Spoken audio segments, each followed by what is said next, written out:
Welcome. Cowboy fans and Cowboy haters alike. I'm the G, and I'm the host of Let's Talk Cowboys, where we talk facts.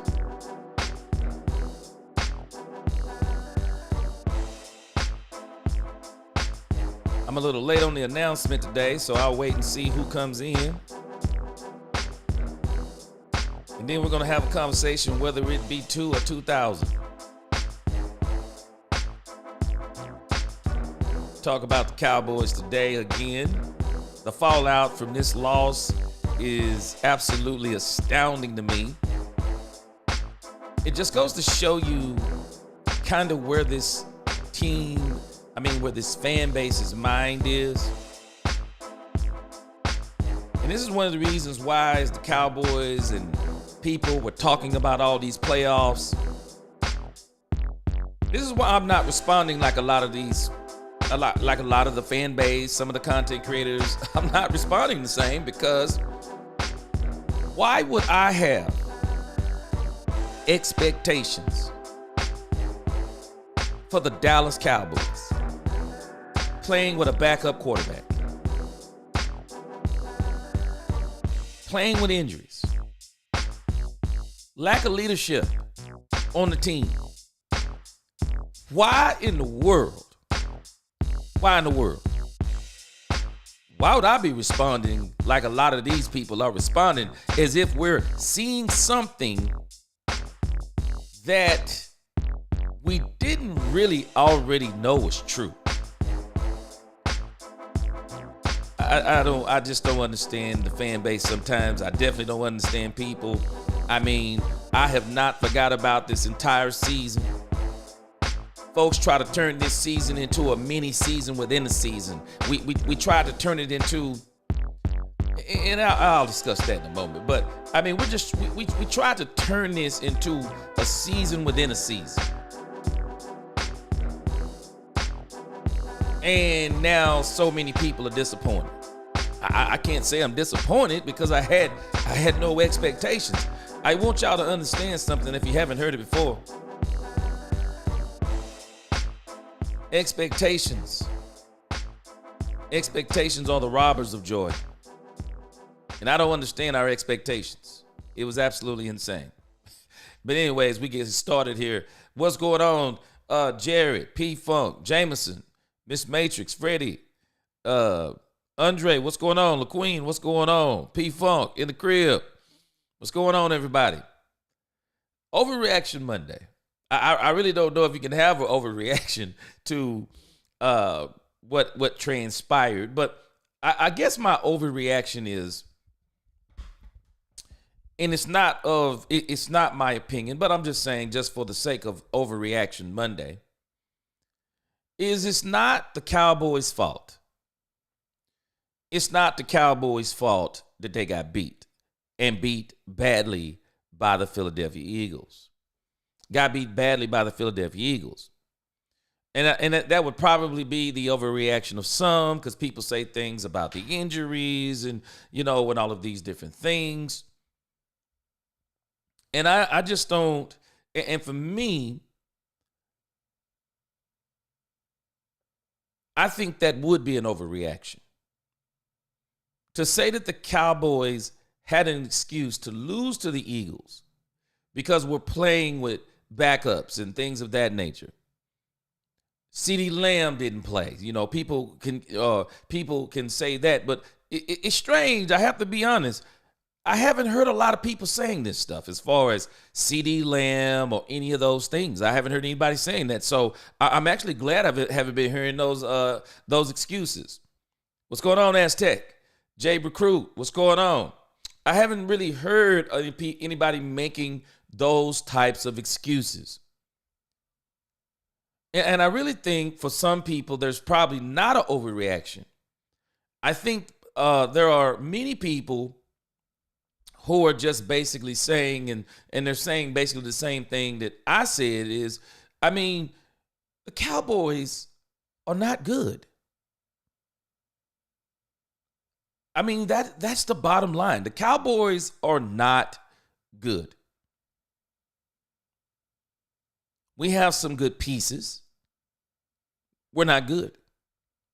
And the problem I see as we get into the last game of the season, the problem that I'm seeing is I'm seeing the same thing from the Cowboys that I've been seeing. I'm seeing the same thing. I'm seeing a lack of leadership, top to bottom. I'm watching a team that does not conform like a team.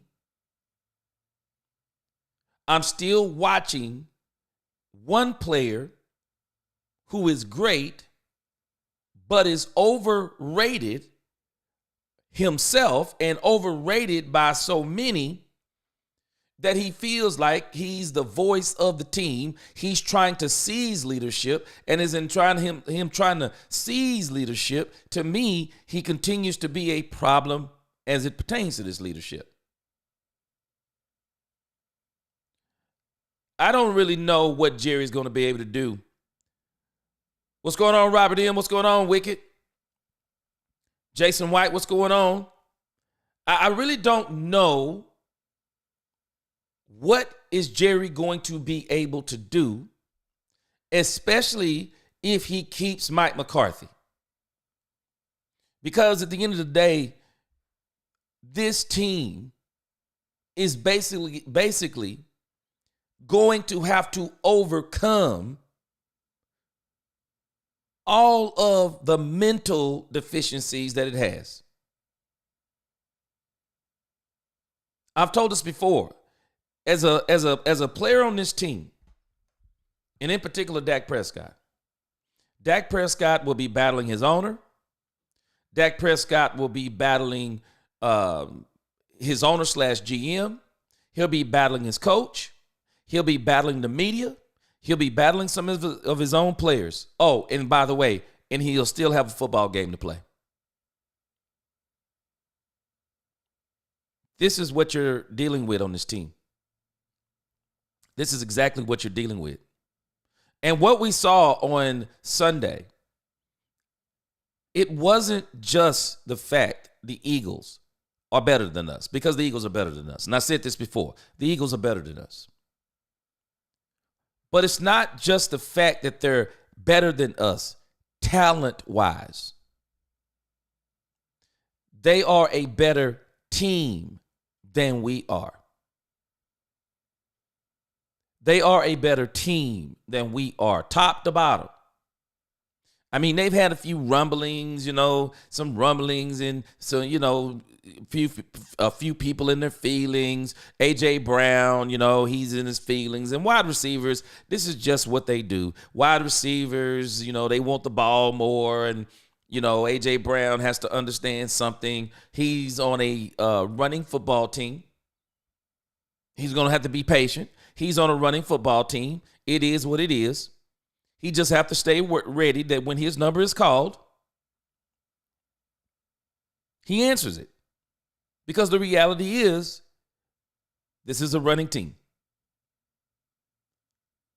But at the end of the day, they are a better team than we are from a mentality standpoint, top to bottom.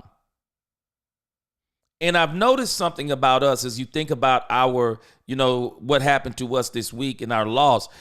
You can tell in our mentality that our reaction to this loss, it's like we're just not in reality. We're just not in reality. Some of our fan base, they're just not in reality. This team, I'm torn on this because I know if you're on the team, you don't want to take the attitude of, well, we're not a good team, so I don't play my hardest. But I do think that the fan base, I do think the media has given Mike McCarthy way too much credit, as in saying coaches with no deal are playing for Mike McCarthy. No, these coaches are playing for their doggone livelihood. They're playing for a job. They're playing for a job after the Cowboys.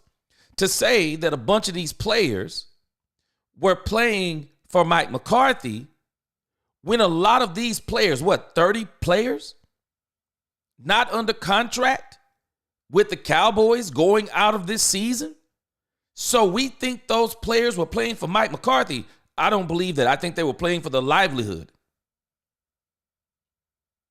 I think they were playing for their livelihood. I don't think they're playing.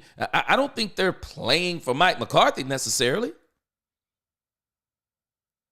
I mean, if I don't have any food to eat, and the boss that I like is about to be fired, am I playing for him not to be fired, or am I playing to eat? Or am I working to eat? Am I working for a paycheck? Am I working hard? Because at the end of the day, hey, he may get fired, but I got to continue to work. I got to continue to have a job. I mean, Jordan Lewis. People have to understand something about Jordan Lewis. Jordan Lewis has a reason to have a sense of urgency. Jordan Lewis is in a contract year again. And if I'm not mistaken, the Cowboys have kind of been stringing Jordan Lewis along. Not really with big contracts, but Jordan Lewis this year has been the most consistent, and I dare say the best secondary player the Cowboys have had this year. Jordan Lewis, if I am not mistaken, Jordan Lewis is an example of one of these players I'm talking about. Jordan Lewis, if I am not mistaken, is 29 years of age. Jordan Lewis, I believe, is 29 years of age. And so Jordan Lewis is about to hit. Jordan Lewis is basically about to hit. This is his last contract. I mean, this is literally his last contract. Let me see here. Jordan Lewis, is he 20? I think he's 29.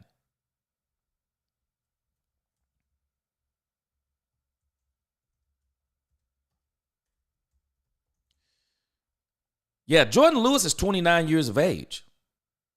Jordan Lewis has got to hit the lottery. Jordan Lewis has played out of his mind this season. Jordan Lewis has got to hit the lottery. And I think when you think about Overreaction Monday, just overreaction overall, I think one of the biggest overreactions that people have been having is the fact that this entire team was playing for Mike McCarthy. I've said it before. I don't believe they were. And you know what? Dak Prescott. Dak was the one who was speaking the loudest to me. He's the one really speaking the loudest about Mike McCarthy, because the reality is no one else has been speaking like that about Mike McCarthy. Not like Dak Prescott. I mean, we heard Micah Parsons. Micah Parsons was like, well, he can go get another job. We heard CD Lamb. I like Mike, but he wasn't with his chest saying we should keep Mike McCarthy. I think Mike McCarthy is one of these guys. I think Mike McCarthy is one of these guys that the guys like as a guy. But I think the part that they don't want to admit is they don't like his coaching.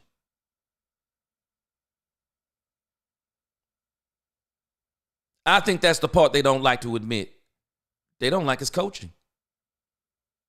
Mike McCarthy is a better guy than he is coach. Mike McCarthy, I'm going to say it again. He's a better guy than he is coach.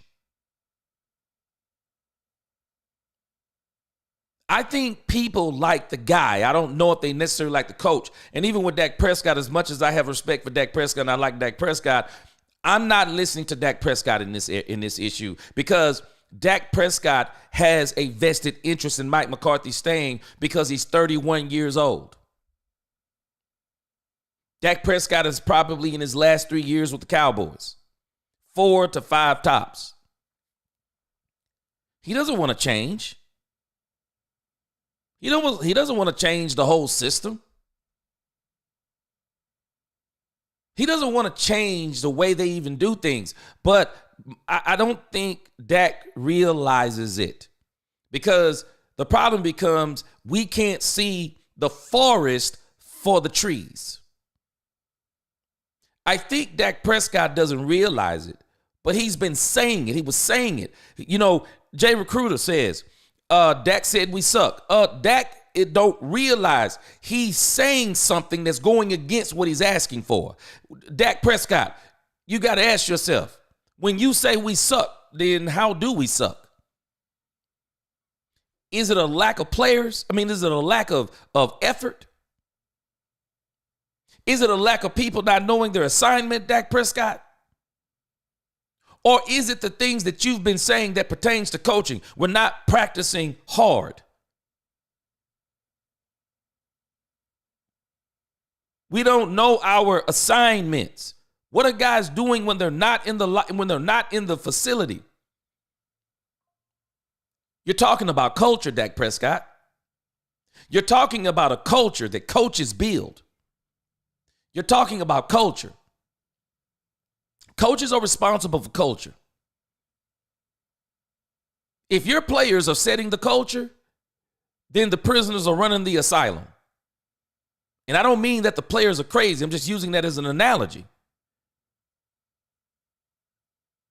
The prisoners are running the prison. No, you set the culture as the coach. Overreaction Monday. I said it yesterday. Overreaction Monday again. I think the Dallas Cowboys should kick the tires on one Pete Carroll. I think the Dallas Cowboys should kick the tires on Pete Carroll. I think Pete Carroll is a different type of statesman. He's an older statesman. I think he's a different kind of statesman than Mike McCarthy. That he may be able to deal with Jerry Jones better than Mike McCarthy ever could. Because Pete Carroll does not strike me as a yes man. He doesn't strike me as a yes man. I think the Cowboys, and I don't think it's an overreaction, I think the Cowboys ought to kick the tires on Pete Carroll. I do. I think they ought to kick the tires on Pete Carroll. Welcome, Robert M. Jameson Taylor, I think I welcomed you already. Andre, what's going on, Andre Mosley? Jason White, I think I said you already. What's going on? Bruce got the toxic juice. That name. Willie T in the crib. What's going on? Nisi in the crib. Real G, the real fan one in the crib. What's going on? Miss Matrix. What's going on? Michelle, what's going on? Let me read some of your comments. Jared said some feel that way. Many haven't blamed Rush because Lamb was out. I've seen some, and they're not giving him any excuses. And it's funny, Jared, because CeeDee Lamb being out is actually not an excuse, because they did it to us with CeeDee Lamb. We actually scored one more point without CeeDee Lamb than we did with CeeDee Lamb. Let me tell you why the CeeDee Lamb argument really, really falls apart. Because we scored not only one more point without CeeDee Lamb. Y'all ready for the bomb to drop? The Philadelphia Eagles played us with not one but two backup quarterbacks.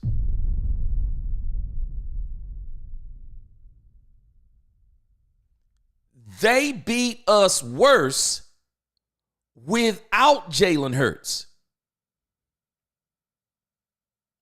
They beat us worse without Jalen Hurts. With a better running attack than we had. You know what? The cold hard facts is this, Jared. And you already know this. I'm going to let you hear Kevontae Turpin in a moment. Kevontae Turpin set the record straight on this. Kevontae Turpin said it without saying it. He indicted 2 people on this team, and I'm going to let you hear him. I love what Kevontae Turpin said. I absolutely loved it. There is no excuse for the Cowboys getting beat by the Eagles, except for 1, they're better than us. 2, it's the same reason why they beat us in 2022. Cooper Rush isn't good enough. He isn't good enough. He's a backup quarterback. It's the bottom line. He's a backup quarterback. And that's why, for me, I never had any expectations on this team. He's a backup quarterback. Bottom line. Nothing more, nothing less. Y'all have to understand something. Sometimes we're trying to put Cooper Rush in conversations he don't deserve to be in. Cooper Rush doesn't deserve to be in the conversation with Kenny Pickett. Kenny Pickett was a starter in this league. He wasn't good enough to remain a starter in this league. But Kenny Pickett, if you just watch how he played yesterday, and I'm not talking about what's around him. I'm talking about the throws. That's all I'm judging him on. I'm judging him on the throws, the velocity, the placement of footballs. I'm judging him on the deep throws that he threw. Nobody else. I'm not judging him on who caught it, who dropped it, nothing. Only that. If you look at Kenny Pickett and Cooper Rush, they were miles apart. They were miles apart. Kenny Pickett, he doesn't throw like Dak Prescott. I don't even think he throws like Jalen Hurts. But he's got velocity when he throws. He's got velocity when he throws. And when he threw it down the field, you could tell he had some more he could put on it if he wanted to. Some of the placements he threw, some of the routes, the out routes, the things of that nature. The way he threw those, you're like, okay, that's a starting quarterback right there. He's not a starting quarterback for the Eagles. He's not a starting quarterback for the Cowboys. But he could be a starting quarterback or maybe a bridge quarterback on a team. We're watching Cooper Rush. Let's judge him just on Cooper Rush, not CeeDee Lamb. Because y'all have to realize something. CeeDee Lamb is an elite receiver. CeeDee Lamb sometimes made Cooper Rush with some of the bad throws look better than he was. And it doesn't, and all quarterbacks make bad throws. That's not the issue. But I'm looking at Cooper Rush for just what he's doing. The velocity of the throws. The accuracy of the throws. His ball placement. I'm just looking at all of that.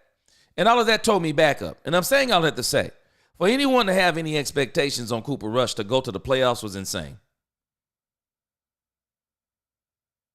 But I've learned something about human beings.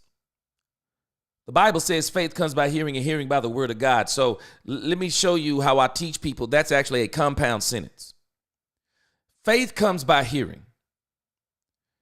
If you hear something long enough, and if you're not grounded in what you believe, if you hear something long enough, you'll start to believe it. And it leads me to believe that there must have been a lot of talk about the fact that they could possibly make the playoffs with Cooper Rush as the backup quarterback. It must have been a lot of talk by their responses. P. Funk in the house, he said, love watching your show, brother. Appreciate it. Jameson says, he said, hey, Jared Thomas. Miss Matrix says, gee, we have a lot to cover and it's going to be a long one. Yeah, you just wait till the season is over. Freddie, what's going on again? Yeah, we got a lot to cover with this team going forward. Freddie says, I'm actually happy we lost yesterday, and I hope we lose next week too. And, this is when you start talking. The issue is, when you start looking at the draft, I guess there's really no point in talking about that any longer. But the Cowboys right now are number 13. There is a possibility that the Cowboys could move up. Very small possibility. San Francisco 49ers play tonight. I'm going to get off in time for us to watch that game. San Francisco 49ers play tonight, I believe it is. They're playing the Detroit Lions. I don't think we're going to see an upset with the San Francisco 49ers as it pertains to the Detroit Lions. So if the San Francisco 49ers lose, the Cowboys will move up. If I'm not mistaken, the Cowboys will move up a spot. They will move up a spot if the San Francisco 49ers lose. And so there's not a lot of wiggle room left for the Cowboys to move up any longer. So it looks like we're going to probably be around 12 or 13. And we may actually be 13. And if we're not careful, we could fall to 15 because I think the Washington Commanders, after beating the Falcons, and I'm sure the Buccaneers are saying woo-hoo, after the Falcons lost to the Commanders, if I'm not mistaken, are already talking about they're going to sit their players against the Cowboys. And I kind of told y'all this was going to happen because I thought that the Commanders the Eagles was an upset game. I never knew Jalen Hurts was going to get hurt, but it was a divisional game. I had circled that as upset alert. I had looked at that as upset alert. And so, just as I figured, the Washington Commanders would get the 10th win and lock down that 7th seed, of which now they're actually the 6th seed, which is crazy. They've locked down that 7th seed spot at the very least. They've locked that down. And so now there's really no point in going out there and beating yourself up playing the Cowboys. You could literally use the Cowboys as a bye week. I don't think Dan Quinn is necessarily concerned about going into the playoffs with momentum. I don't think he's concerned about that. I think he's more concerned about, we know who we are, let's go into the playoffs healthy, because the crazy thing is the Washington Commanders will probably end up playing none other than the Philadelphia Eagles. Again, they will probably be playing the Philadelphia Eagles. Let's see. I think the thing that it depends on, let me see here. Green Bay Packers, and I kind of figured they were going to get beat. Green Bay remaining schedule. I forgot who they're playing last. Let me see here. The Green Bay Packers, they're playing the Chicago Bears. The Chicago Bears are no match for the Green Bay Packers. They are no match for the Green Bay Packers. So, looking at that schedule, kind of looking at that, looking at the way the playoffs look right now, let's kind of look at that. Kind of looking at the playoff picture, the Washington Commanders are 11-5.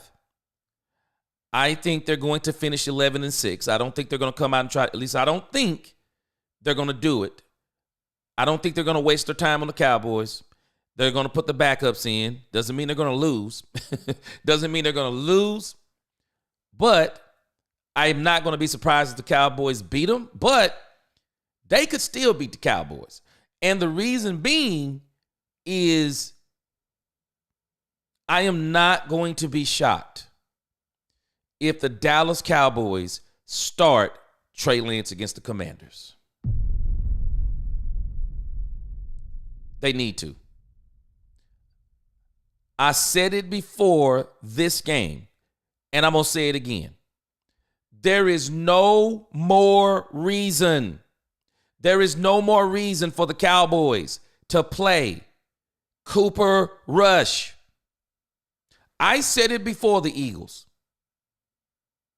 They could have spared him a very bad performance. Let him go out 4-3. Nope. Let him go out, 4-4 now? By getting absolutely destroyed by the Philadelphia Eagles. They could have let him go out like that. And for them to put Trey Lance in the last drive of the game, that I don't know. This is the kind of stuff that makes me just I shake my head when I see this kind of stuff out of Mike McCarthy. You put this man in with 2 minutes to go. 41-7, 2 minutes to go. Let me tell you how crazy this is. Let me tell you just how bad this game was to a lot of the people out there. How bad it was to the media. How bad it was to even some of the Cowboys content creators. How bad this game was. Do you know there are people? I listened to them this morning. This afternoon. I listened to the Stephen Jones interview. I'm going to let you hear this with your own ears before I say it. Let me tell you just how bad this game was. Let me cue this up. Y'all give me just a second. Stephen, I know that when you go through these seasons, you haven't had, many. All right, here.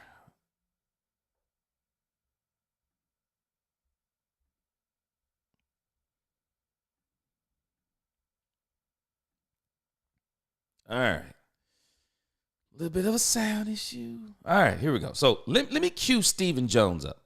Let me let you hear how insane it is that you can tell media members, Cowboy coverers, they didn't even know that Trey Lance played. Watch this. Hold on a second.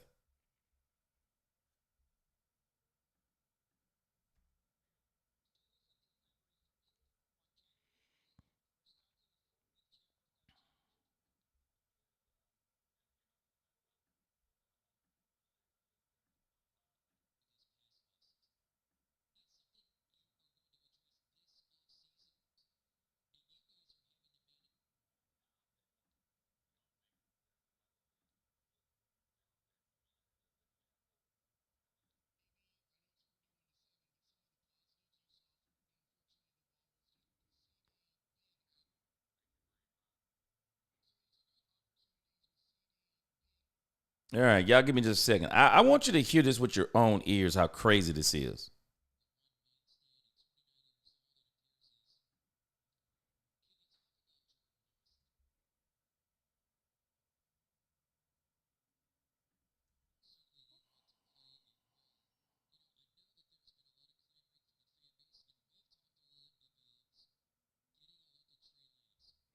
All right, let me let you hear this. Let's see.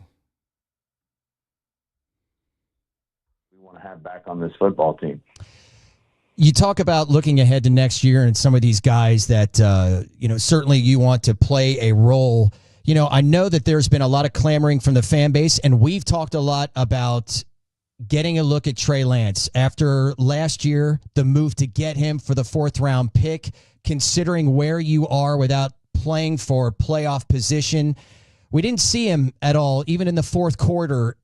Is there a Did y'all hear that?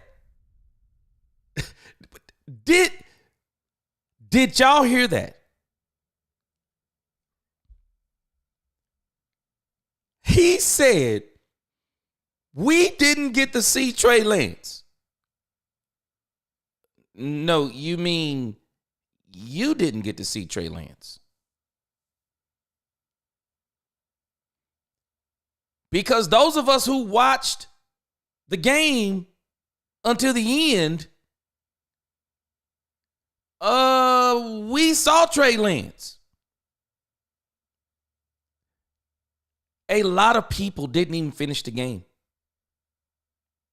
A lot of Cowboys fans didn't finish the game. They didn't even know Trey Lance played. They turned it off. Me, I tend to watch games all the way down to the last second. They didn't even know Trey Lance played. D-Block, what's going on? CB4L, Alvin Richardson, what's going on? Reggie Moses, Nisi in the crib, what's going on? Let me go back. Let me run this back. Michelle, I think I already hit you up. Gabe, what's going on? D-Block again, 88 in the crib. Let me run this back for y'all again. This is hilarious to me. After last year, the move to get him for the 4th round pick, considering where you are without playing for playoff position, we didn't see him at all, even in the 4th quarter. What? That's how bad this game was.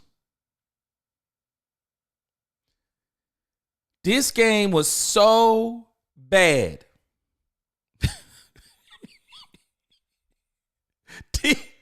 D-Block said, I turned it off too, bro.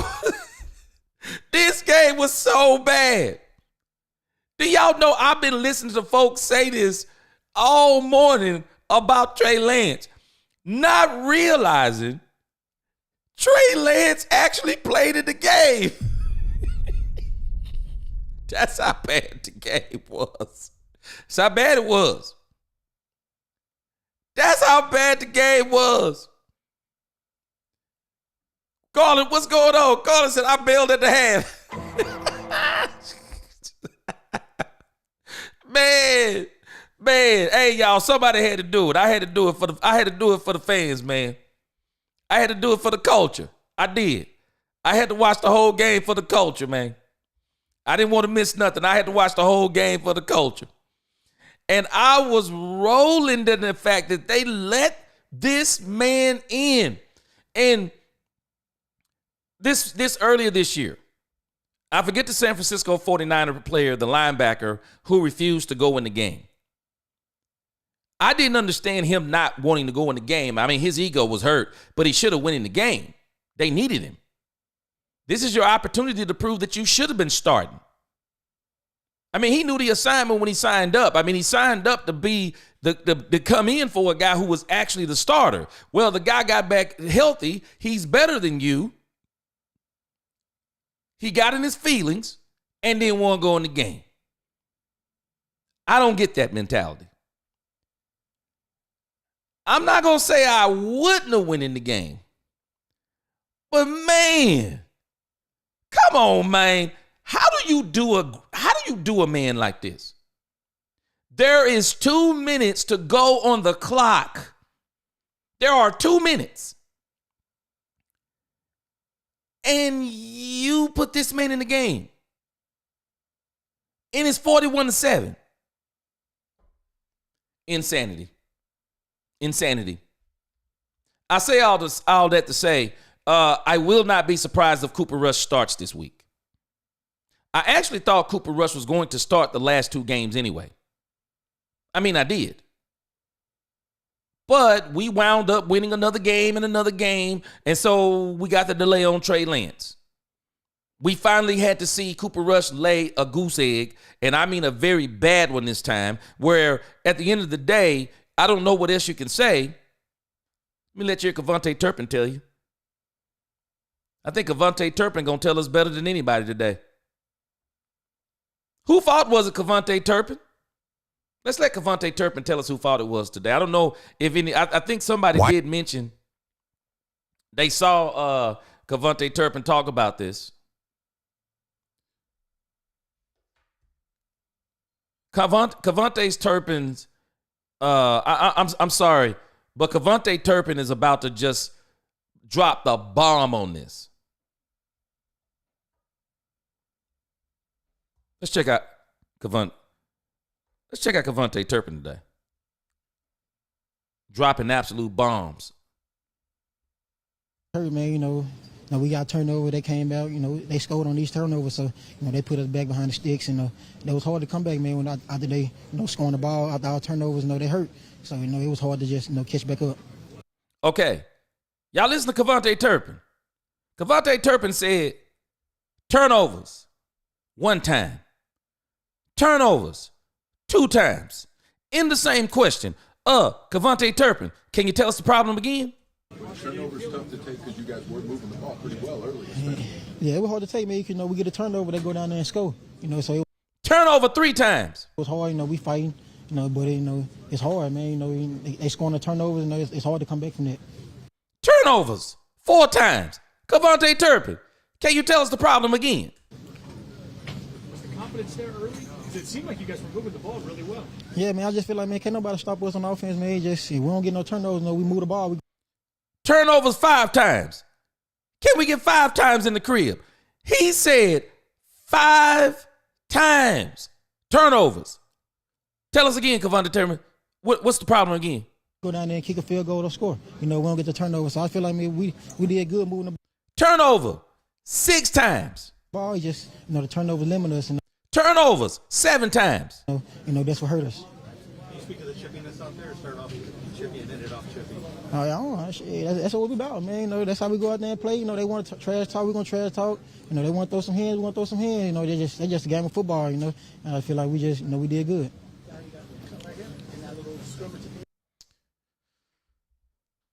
Kevontae Turpin is dropping bombs. He's all out saying that turnovers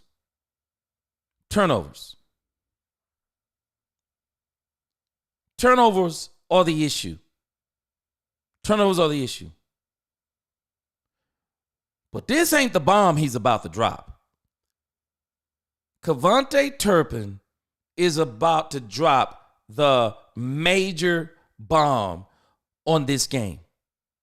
This is why I'm not giving Cooper Rush any excuses. I'm not giving him any excuses, number one, because I didn't expect anything more. Because anybody who's watched him play the Eagles, he turns the ball over. I don't understand why anybody would think with C.D. Lamb or Michael Irvin at wide receiver, and both of them being out there at 88 and 88.1, that it was going to be any different. In 2022, when the team was on a roll, when the team had a top 10 defense at that time, when the team was playing off the chain, Cooper Rush came in against the Eagles. And I don't care what anyone says, that Eagles team was not better than this Eagles team. No, this Eagles team right here is complete. He played bad against that Eagles team. Played bad against the Eagles team this year. Turnovers, 42 yards. So why in the world did anybody think that when Cooper Rush played the Eagles this week, it was going to be any different? I find it to be ironic that they're green because they're definitely his kryptonite. They haven't been Dak Prescott's kryptonite, but they are Cooper Rush's kryptonite with C.D. Lamb or not. And they had, and I saw where I'm thinking is Dank up in the crib.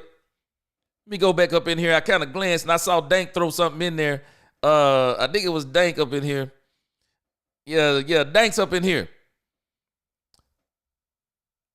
Dank's 9,000. Let me go down. Dank saw, I was perusing through, and Dank said something that made me laugh. Dank said, and y'all probably already saw it. Dank said that Kenny Pickett is not a backup. Dank, can I ask you another question then? Is McKee a backup? Is McKee a backup?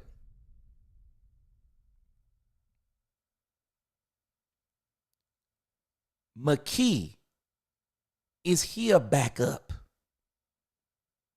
He the third string quarterback. He ain't the second string. He the third string. He rolled out on our defense. This dude came off the bench. He didn't throw for first downs. He didn't throw for 1 touchdown. He threw for 2 touchdowns.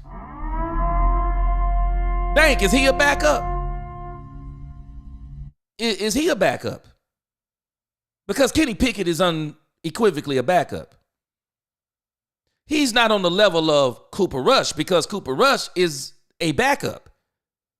But I don't know if I can give anybody any credit for saying that Cooper Rush is a backup, because some folk, I don't know if Dank, you might have been, I don't know if you've been one of them, but some folk have been saying that Cooper Rush is not a backup. That's what folk have been saying.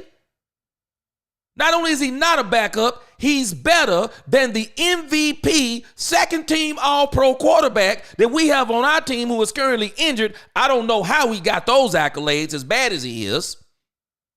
I don't know how Dak got those accolades. But we're saying the backup. Who's playing like a backup?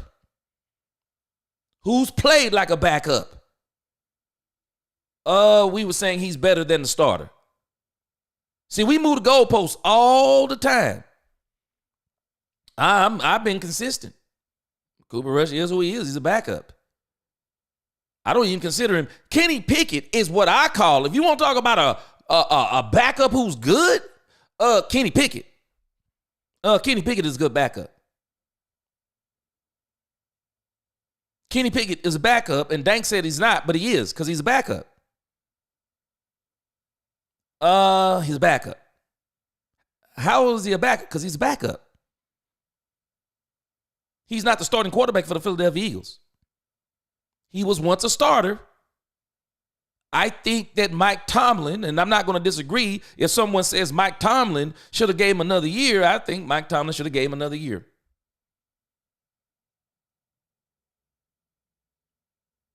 But if I'm not mistaken, Pickett asked to be released. He asked for it because he wasn't pleased with what they did. He might should have stayed and tried to win the starting job. But he's a backup. Why? Because he's a backup. But he's what I would consider one of those top-tier backups that I'm not putting Cooper Rush in that conversation.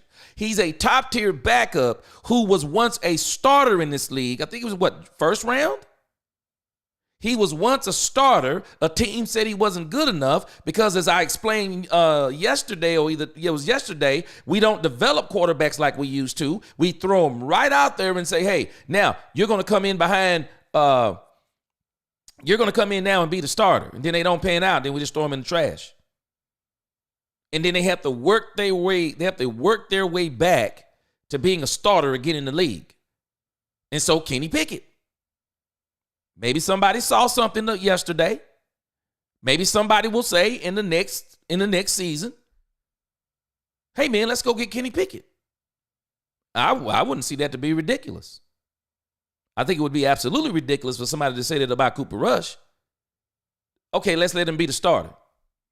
I would like for somebody to do it because then we can really see, okay, Cooper Rush is the all that, even though I think we've already seen everything we need to see.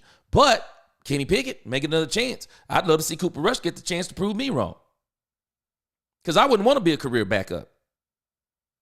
I'm built different. I know it's a great job. You basically get this, you get to get paid for staying in shape. It's good training to be an OC. I just wouldn't want to be a backup. That's just me. But you've already heard Kevontae Turpin. He keeps saying it over and over and over. Turnovers, turnovers, turnovers. Well, who committed those turnovers? He's not talking about all the turnovers if you haven't paid attention. There were other turnovers. But I know the turnovers he's talking about. He's talking about the pick six. In particular, the pick six. I think Ferguson may have been the second one, maybe a fumble. But he's talking about Cooper Rush. You can't overcome that. You just can't overcome it. I mean, you can if you got the right team, but the Cowboys, with Cooper Rush playing, even Mike McCarthy admits as much. You can't make turnovers with Cooper Rush playing. He's not going to bring you back. Not to mention they don't have the personnel. No one's going to bring you back once you get behind on this team. And Mike McCarthy, I showed it yesterday in the play-by-play. Mike McCarthy has shown that once the situation changes, Mike McCarthy loses his patience and he goes immediately to go pass happy. and it typically is disaster. It's a recipe for disaster.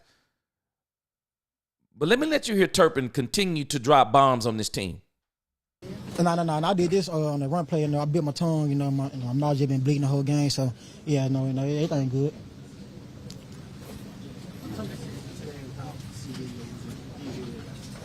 Man, I just feel like, man, at the end of the day, CD gone. We weren't really calling no pass plays. We. Let me run that back for you again.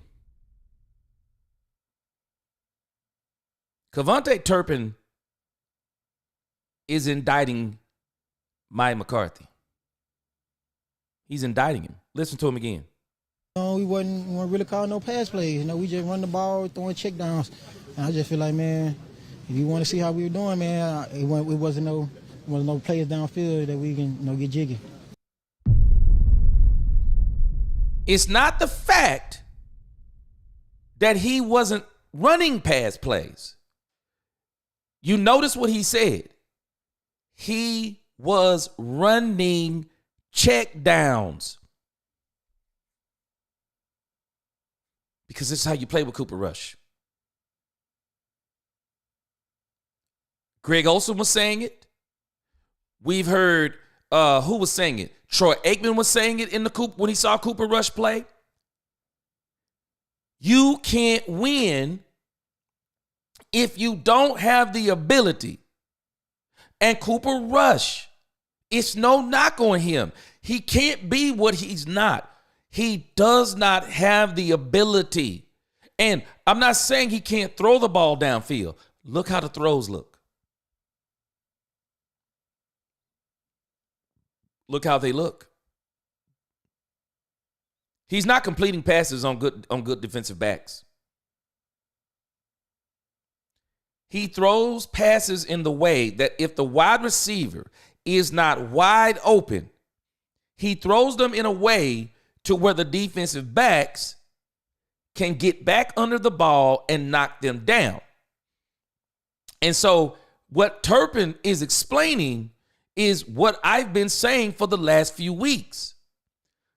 Mike McCarthy is running the very vanilla West Coast offense with Cooper Rush. And the stats are proving it. Quick release is a very deceptive term. He makes quick decisions is a very deceptive term. He's not making quick decisions. He doesn't have a quick release. No.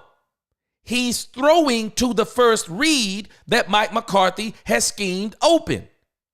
So since he knows where he's throwing it, as soon as he steps back 1, 2, 3, he throws exactly to who he's throwing it to. And that's why if you can cover his first read, then Cooper Rush becomes a serious liability because he can't move around good enough. He doesn't throw on the run good at all. And so he becomes a liability in the process. And so Mike McCarthy, what he's been doing for the most part is he's been protecting Cooper Rush. And he's been picking and choosing and scheming men open downfield whenever you see Cooper Rush with those throws. But the reason why he couldn't get away with it yesterday, the Philadelphia Eagles have elite safeties. They're not average. They're elite. They now have, before that game, they had 8 interceptions between the two safeties. Not the corners, the two safeties. They're ball hawks. They're absolute ball hawks. And so yesterday, Cooper Rush, there was no margin for error with them. No margin for error. And the first interception Cooper Rush threw, terrible. Absolutely terrible. I mean, he literally, it was like him and number 8, like they were on the same team, but they were not. They were not on the same team. They were on the same page, but they were not on the same team. And so at the end of the day, it's not even about Dak Prescott. You have got to have a quarterback that can throw down the field, period. End of story. And Kevontae Turpin is just letting us know play calling. Play calling. CD Lamb is, I guess, the only one they trust. He's the only one they trust throwing it to. And they did try to go deep. The play to Jonathan Mingo was a total disaster. And that's why I said it. I'm going to say it again. We're not going to know anything about Jonathan Mingo until Dak Prescott gets back. So we might as well pump the brakes. We might as well pump the brakes on Jonathan Mingo. Let's reserve judgment of what he is until we can get Dak Prescott in here and see what he's all about. And one thing that Dak Prescott, I think that he does pretty good is he will force the ball to CeeDee Lamb at times. But then there are other times when Dak Prescott is actually content with throwing to someone else, because he tries to get other players involved when he can. And I think if they come back next year with a run game, which I think they will, they come back with a run game next year, I think we're going to see, and with Dak Prescott and what I know, I guarantee y'all, watch what I tell you when Dak Prescott comes back next season. Watch how he looks. Watch how he looks. Dak had went to more of a slender body, if you pay attention to what he's done over the last 2 seasons. And this season, he came in with a very slender body. Very slender body. Watch what he looks like when he comes back. Dak Prescott's going to be bulked up. I guarantee you. Dak Prescott's going to be bulked up, and he's going to look a little bit more like he looked early in his career. He's going to look a little bit more like he looked earlier in his career. So, I'm pretty ready for next season, but I'm still going to enjoy the next game. I'm still going to enjoy the next game. I have no expectations on this other than I'm just in evaluation mode. I've been in this mode ever since Cooper Rush took over, because I had no expectations, because this is the same crap people do all the time when Cooper Rush comes in. Oh, he's going to take us to the prom. No, he's not. No, he's not taking you anywhere. If anything, you're going to take him somewhere, because he's not taking you nowhere. I keep telling us, because at the end of the day, it's going to come down to, when it gets to the nitty gritty of winning in this league, if you come into a game and your game plan is based upon if the special teams, if the running game, if the defense, if we get some turnovers, if they turn the, if, no, well, you're not good enough then. You're not good enough. And you have to face the facts, even in your own life. If your success is predicated upon if they, if she, if he, if they, if this happens, if your career, your success is based upon the ifs, you need to reevaluate your life. No. You can't control the ifs. What you can control is you. That's what you get to control. You get to control you. You get to influence people around you. You get to encourage people around you. But you get to control you. So when it comes to you and you're on a team, you need to know what your team is. You need to do your part, and you need to encourage your team where you can, but you also need to know what your team is. And if you're going into games every week talking about if, well, you're not good enough. You're not good enough. A team that can stop the run don't go into a game saying, man, if we can stop the run. A team that can stop the pass don't go into a game, hey, man, if we can stop the pass. Hey, man, if we can shut CD Lamb down. Hey, man, if we can shut. No. This is what we're going to do. We're going to dominate today because we're better than them. We're going to dominate. We're going to punch them in the face, and we're going to dominate. They can't run on us. They can't throw on us, and they can't beat us with that quarterback. They can't beat us with that coach. We're better than them top to bottom. Now let's go prove it. I don't deal with ifs. We don't deal with ifs. And I'm telling you, this is the problem with this team, and this is why I had no confidence in everything we were talking, all this nonsense we were talking, because we kept talking about if. If you're talking like that, you're not good enough. You're not good enough. Man, I'm telling you, I listen to some of this stuff that Michael Jordan used to say to his team. Michael Jordan would say Michael Jordan would say some of the most arrogant things. They're not arrogant. It was the truth. Guys, I don't plan on being here past tonight. This is what he was telling them going into game 6s. I don't plan on being here past tonight. Don't get comfortable. Let's go out here and win this game. That's what you do when you're dominant. When you're dominant, man, that's how you talk. Let's go out here and do what we do. We've been watching these Cowboys all season long talking about ifs.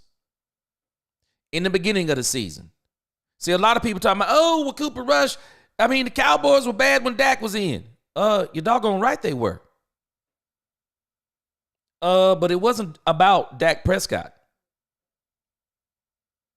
It was about what was going on with the whole team. Even when Dak Prescott was in, we didn't realize it, but after the Cleveland game, we started talking about ifs again. When we won the Cleveland game, there were no ifs. This is when I dominated. And everybody thought, well, we're back on track.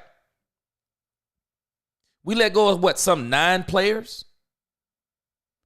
We're back on track, even without those players. We got the game too, and we started talking about if. Well, if we could have stopped the run.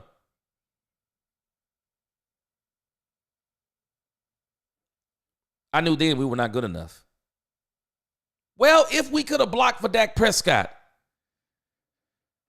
I knew then we were not good enough. If CD Lamb had been here doing training camp, I knew then we were not good enough. Whenever you start talking about those ifs, you're talking about something that is taking away from your performance. Something that has stopped your performance. That's what you're doing. And so that's why for me, there has been no expectations on this team. I have been solid on where I have been for the whole time because the moment Dak went down, I knew it was over. Because I know how good Dak Prescott is. I knew it was over. Dak Prescott, in actuality, was the one hope that the Cowboys actually had he stayed healthy. He was the one hope that they had because Dak could have actually overcame some of these games. There were opportunities. Mike McCarthy has said this even during the season. Even in the games they lost. The first Philadelphia game, there were opportunities. Couldn't get downfield. I think we win the Atlanta Falcons game. Even with the blunder that we made with the fake punt, I believe that Dak was going to bring that team back and beat the Falcons. I think we would have won that game. I think we would have won the Texans game. I think this team would have been in good shape, but they got one too many. Not only did they get one too many injuries, but with the way Mike McCarthy coaches, they couldn't afford those injuries, in particular to the quarterback. They couldn't afford it. Let me go up here into some of the comments. Let me start with Brandy Mahoney. What's going on, Brandy? She says the time when he went 5-1, Coop lost to the Eagles. Dak put 40 on him. Yep. Exactly. And I love what Turpin is doing. Turpin is actually indicting them because Turpin is not giving them any excuses. Turpin is saying that CeeDee Lamb being out is not good enough reason. He said no. They were throwing checkdowns. Really? Checkdowns. Yeah, that's basically the West Coast. That's that West Coast type of look. Because Cooper Rush is trying to get the ball out of his hands as quickly as possible. That's what he's doing. Just watch him. I hope we don't have to watch him no more this season. But if he plays against the Commanders, just watch how he plays. He's not climbing the progression. He's going immediately to his receiver. And that's why they're saying all these mythical things like, oh, quick release, quick. No. He has predetermined who he's throwing to. And that's why when you look at the first interception that he threw, he shouldn't have thrown that interception. I mean, the reality was the guy wasn't even open. It's a badly thrown ball. It really made it bad. He wasn't even open. This is what's happening with Cooper Rush. And so this Eagles thing, it didn't surprise me in the least bit. It didn't surprise me in the least bit. And so that's why even when you start talking about Mike McCarthy, everybody's talking about it's a foregone conclusion that Mike McCarthy is coming back. Man, I'm telling you, this is where I am, and I've been here all year. I'm not going to believe he's gone until there's a press conference and he's cleaning out his desk, cleaning out his office. But also, something hasn't been right to me for the last few games. The way Jerry Jones and Steven have been just lavishing praise on Mike McCarthy. When I hear someone heap that much praise on someone, it's like when you hear a girl, you hear a woman. There's this real nice guy. He wants to date her. But she, in her opinion, he's not what she wants.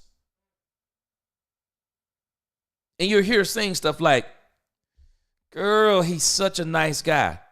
Really? Yeah, girl. He does all the right things. Does he? He says all the right things.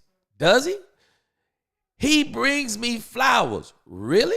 Takes me out to eat. For real?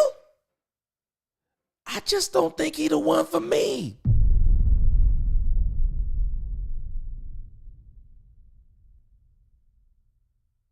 Heap all the praise on someone who they know the reality is they don't want to be with him. And that's what's been kind of getting me with the Joneses.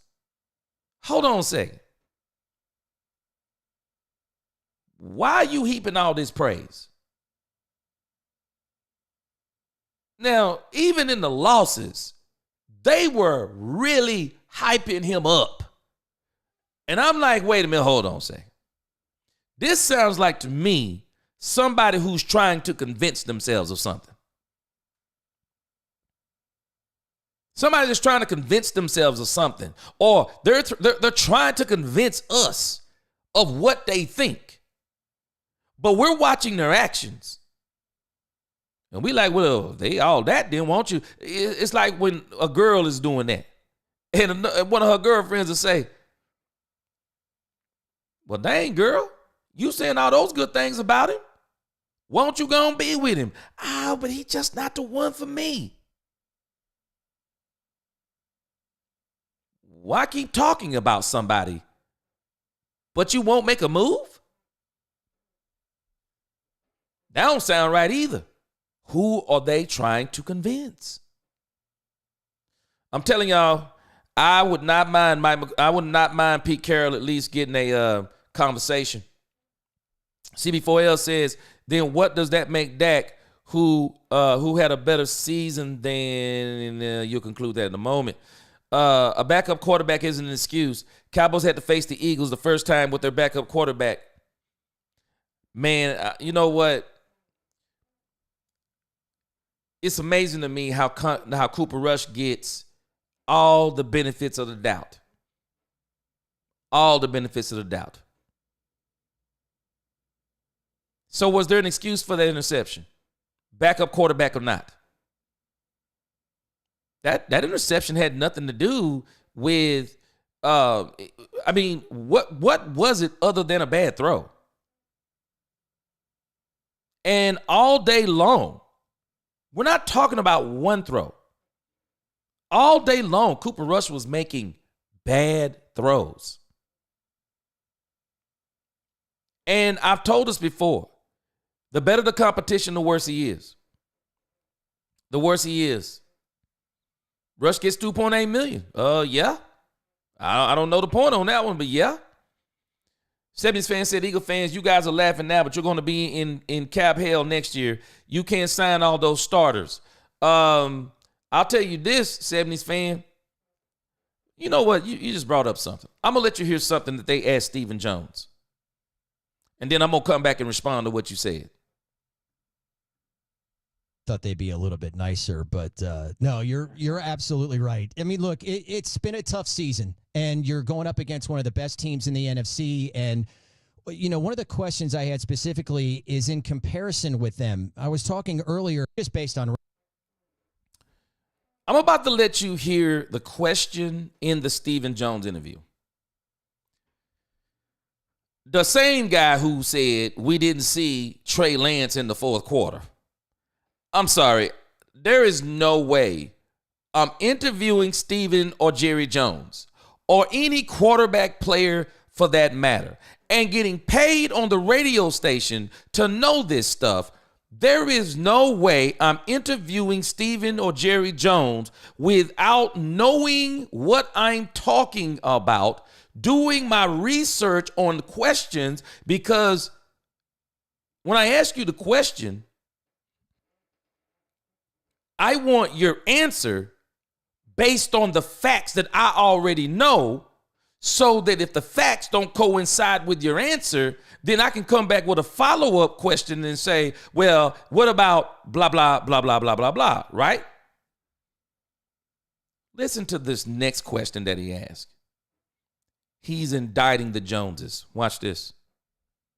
Reputation, I thought they'd be a little bit nicer, but no, you're absolutely right. I mean, look, it's been a tough season, and you're going up against one of the best teams in the NFC. And, you know, one of the questions I had specifically is in comparison with them. I was talking earlier about how Philadelphia is constructed and how you all have to manage the cap and do so many different things. In Philadelphia, with their 8 players that are not on rookie deals comprising 31% of their cap, which is their quarterback, running back, wide receivers, corners, tackles, and you guys are having to manage right now 4 guys on your team are 32% of the cap. Moving forward, is that something you are going to address this offseason in order to go and get other players to create more depth that you weren't able to do this past offseason?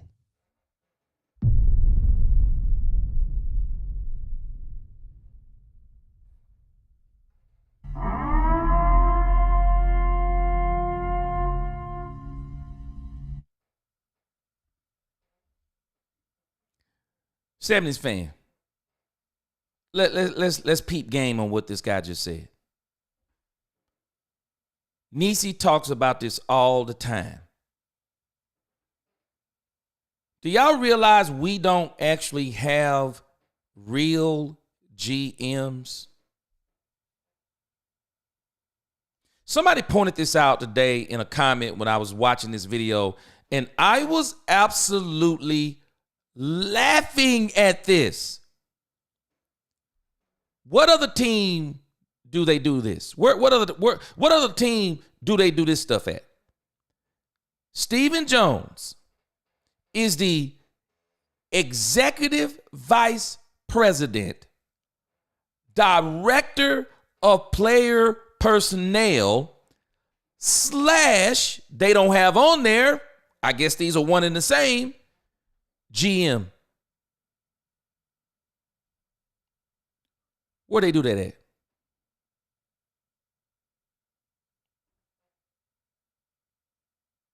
Maybe you can name them, but what other team does this?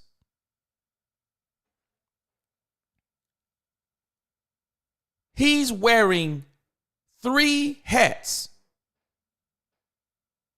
3 hats. Do we not realize that the 3 hats that he's wearing are actually a contradiction in a sense? You don't need to be both the vice president and the director of player personnel. The director of player personnel, which should be the GM should actually be coming to the executive vice president or the owner and saying, these are the players based on research that I have that I think we need for our team to be successful. Hey, can you sign off on this? That's not us. We have someone doing 3 jobs they should not be doing at the same time. Number 2, watch the indictment. 70s fan. I don't know if the Philadelphia Eagles are going to be in cap hell. I don't know if they are. Have we not noticed that ever since the Super Bowl season that the Eagles won, have we not noticed there has not been a season barely? There has barely been a season to where this team has not been competitive or at least had players on the squad. That when they had weaknesses with players, what did they do? They went and got them. He said, follow this, how crazy it is. He said the Eagles have 8 star players not on rookie deals, and they're taking up 31% of the cap. Go look at their salaries. They're not making little money. They're making big time money. They're making big time money. Saquon Barkley, anybody? Saquon Barkley's not cheap. Jalen Hurts, A.J. Brown, Devontae Smith, and whoever else he's talking about. They have 8 players not on rookie deals, taking up 31% of the cap. And we got 4 players taking up 32% of the cap. Someone says, yeah, our players are overpaid. No, they have a real GM that knows how to manage the salary cap. That's the difference. That's the difference. We could have got CeeDee Lamb for at least $6-7 million cheaper. We're talking in the offseason saying stupid stuff. Well, we're going to wait and see where the tea leaves fall. What? Yeah, because we don't want to set the market. We want to see what the market is. Hold on a second. I'm the GM. And you tell me that I have the opportunity to set the market rather than waiting on the market and then have to overreact to the market and exceed whatever the highest price is on the market. Make that make sense. Anybody else would be fired. They would be fired. And it's people who know business, as they supposedly do. There's no way they do that in their own personal business. There's no way they would do that. That makes no sense. Dak Prescott. Cowboys could have got Dak Prescott, I promise you. Cowboys could have got Dak Prescott $10 million cheaper at least. Minimum of 8. Minimum of 8. They could have got Dak Prescott cheaper. The Cowboys could have actually signed Dak Prescott to an extension last year when he was having the MVP season, knowing full well, for you folk who don't know football business, Dak Prescott's contract was designed to be extended. It was designed that way. So if you know you've designed it to be extended and he's having an MVP season, so why don't you go ahead and extend him right then? And then you get to beat Jordan Love to the punch. You get to beat Jordan Love's contract. You get to beat Trevor Lawrence's contract. You get to beat Tua Tagovailoa's contract. The Cowboys could have easily gotten Dak Prescott $8-9 million cheaper. Maybe even less years on the deal. I mean, they could have worked Dak's deal way different. They're messing around on Michael Parsons now. They're messing around on Michael Parsons' deal. He's trying to be proactive, preemptive. Still waiting on his deal. And I will not be surprised with all the talk that was talked by Michael Parsons. I'm not going to be surprised if they overpay him. This guy indicted Stephen Jones. The reason why they're spending 32% of the cap on 4 players versus 8, and the reason why the Philadelphia Eagles are a better constructed team than we are. Let's not just give this to Kellen Moore saying this, that, and the other. Kellen Moore got weapons now. He should be looking different than he did, even though he excelled with Dak Prescott. Kellen Moore and Dak Prescott, when you look back on it, I mean, they did some serious damage. They did some serious damage. And, of course, when you look at Mike McCarthy, they did some serious damage because Mike McCarthy was running kind of a hybrid of the West Coast. Has anyone noticed this year? We went from Texas toast to West toast, Texas coast to West Coast offense. Texas coast was tailored for Dak Prescott. West Coast is what Mike McCarthy likes to do. And that's what he took the Cowboys back to after the Cleveland Browns game. And he's been struggling between what he wants to do. And it's been pure West Coast for whatever reason the whole season. Dak can't play West Coast. Dak Prescott's just not a West Coast offense quarterback. It is what it is. He's not. Quarterbacks like that are not West Coast offense guys.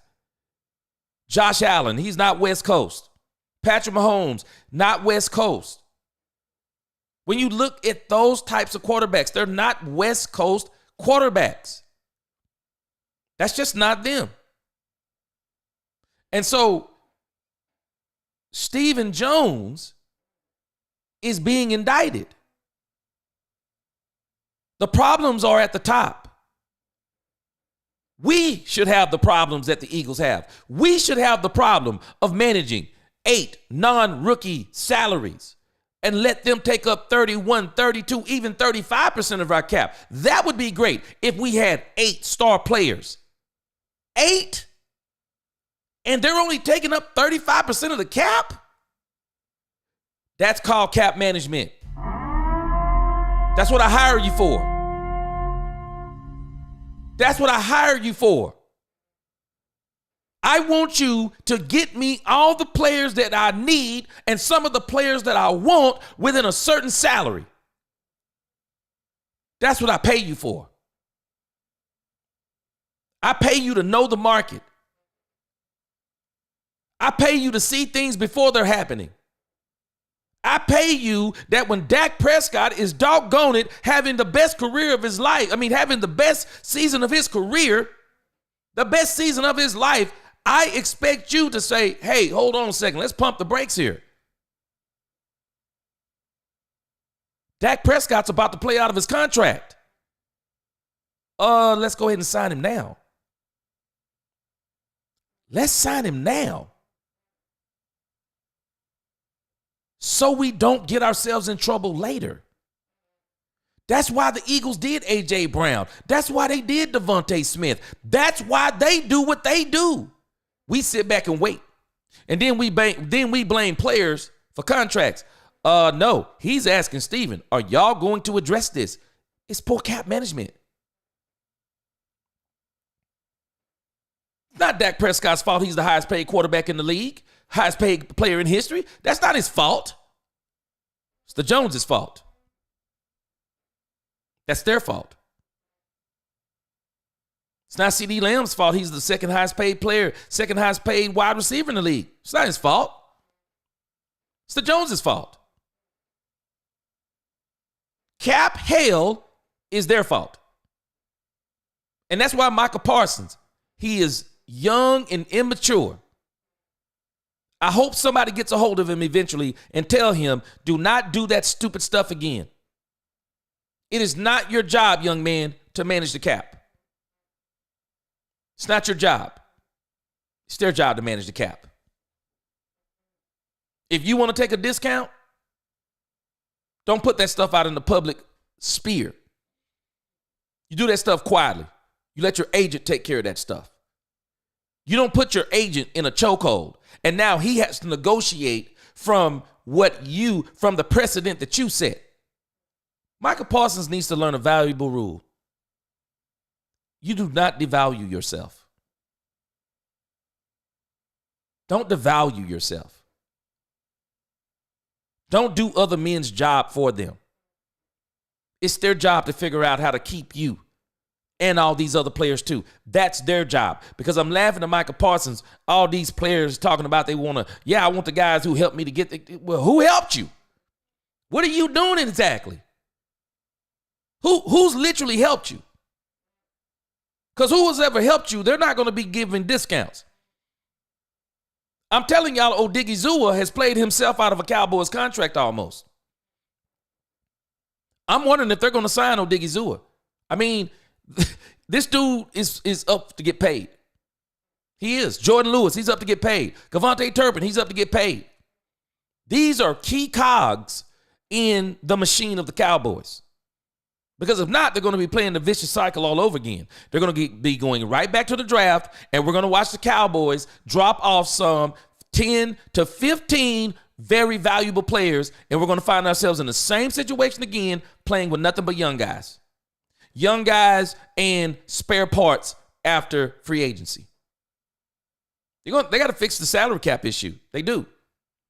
B. Bird, appreciate that super chat. He said that, let me put this up here. B. Bird said, Hurts, $250 million. AJ, $96 million. D. Smith, $75 million. All count just $33 million against the cap this year. Their GM can lose his job if he doesn't win. And you know what the beauty of it is, though, B. Bird? I think you got a great chance to win. Howie Roseman has built a team to where, let's just keep it real. He's built a team that if Nick Sirianni doesn't win with this team, Nick Sirianni is going to be the casualty of this team.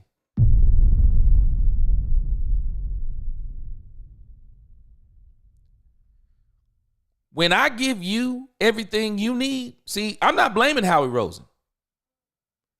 The team that Howie Roseman has currently constructed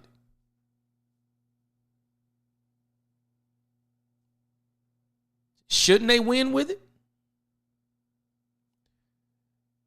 To my knowledge, the second healthiest team in the NFC playoffs, as far as I can remember, it's the Philadelphia Eagles.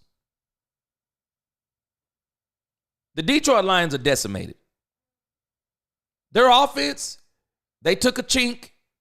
Gibbs, I think it was, one of the running backs, I'm thinking it's Gibbs, is gone for the season. So that's going to hurt down the stretch. Now, some of y'all might not remember. But didn't I tell y'all after the Detroit Lions beat the Cowboys in the ground, stomped them like ashes, had starters in there, and they're up by 30-something points, and they're still going full speed at the Cowboys rather than putting up backups? What did I tell you? When Hutchinson got hurt, did I not tell y'all Detroit is going to live to regret leaving Hutchinson in that game that long? Look at what's happening to him. Look what's happening to him. Now their defense is decimated. They may get to the Super Bowl, but their defense will not be able to beat whoever they face. Because you can only do so much with good coaching. You can only do so much. I don't know if any of you have ever coached on any level, whether it be Little League, whether it be high school. But sometimes you get coaches, man, they're so good, they can get so much out of a player and players. Problem is, you eventually, when you get to the playoffs, there's no more scheming. There's no more scheming. Everyone knows what they know. There's no more coaching as much as there is encouraging. You got your players playing at peak, and then you come up against a team that no matter what you do, you're not better than them. And there's nothing you can do about it but take that beating. You'll play hard. You're going to leave players on the field because somebody getting hurt. You're going to shed some tears because your guys are going to lay it all out on the line. But at the end of the day, you know what's going to happen? They're going to get beat. It's just the bottom line. It's just the nature of the beast. It's the nature of the game. And when you look at the Philadelphia Eagles are primed. They are primed to beat every team in the NFC. They can run the ball. They can stop the run. They can stop the pass to a degree. They got great safeties, good corners. They can control the trenches. They can tackle well. They're currently constructed to beat the Lions, the Lions, the Vikings, and the Panthers, and the Rams. Offensively, they can hurt you every which way but loose. 2 studs on the outside, dual threat quarterback, the tush push, and they got a running back that is an absolute monster of a home run hitter.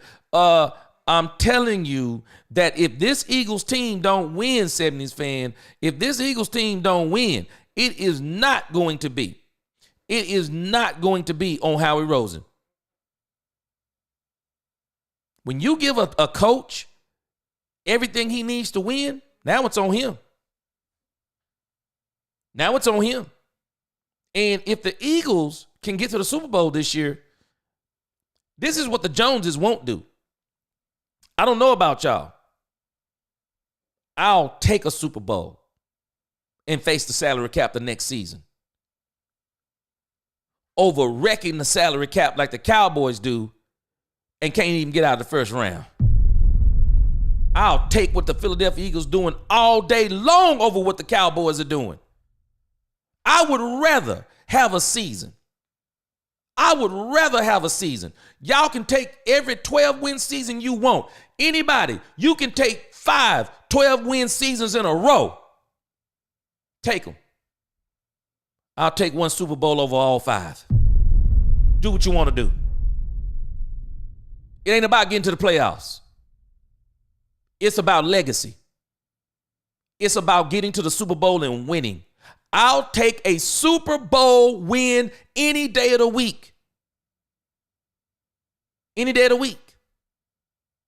Now, if you just want wins, Mike McCarthy gets to sit in front of you and say, well, a 12-win, 12-win season in a row.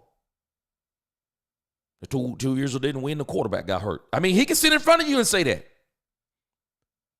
And you let me come back, we'll be winning again. We'll be back in the playoffs. We'll be competitive. I mean, if you want to win, if you want 12 wins a season, Mike McCarthy can sit in front of you and make that argument. Not me. I appreciate you, Mike. You made some great changes around here. We need a Super Bowl. We need a Super Bowl. That's what we're going for. I'm going to tell y'all something that happened. I don't know if y'all remember this, and I know some of y'all do. Some of y'all are football aficionados. I just got to give it to you. But I can remember when this incident happened.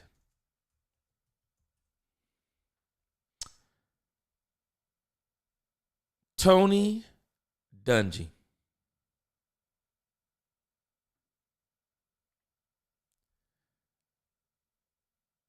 Tony Dungy was fired by the Tampa Bay Buccaneers. Tony Dungy was fired by the Tampa Bay Buccaneers in 2001. And it was a travesty. It was. It was a travesty. Because Tony Dungy is a great coach. But there was something about the Bucs. Dungy did a great job with them. He just couldn't get the Bucs over the hump. I don't know. I can't explain it. He couldn't get the team over the hump, whether hook or crook. He couldn't do it. He could not do it. They got, let me see. They got to, let me see, 2001. I can't remember where did they get in the playoffs. But I'm saying all that to say, Tony Dungy, as great as he was, they fired him. Only for the Tampa Bay Buccaneers to come back in 2002 and win the Super Bowl.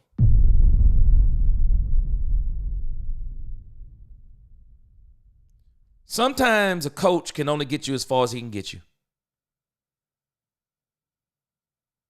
And you take what he's done, if you're smart, you take what he's done and you build on it.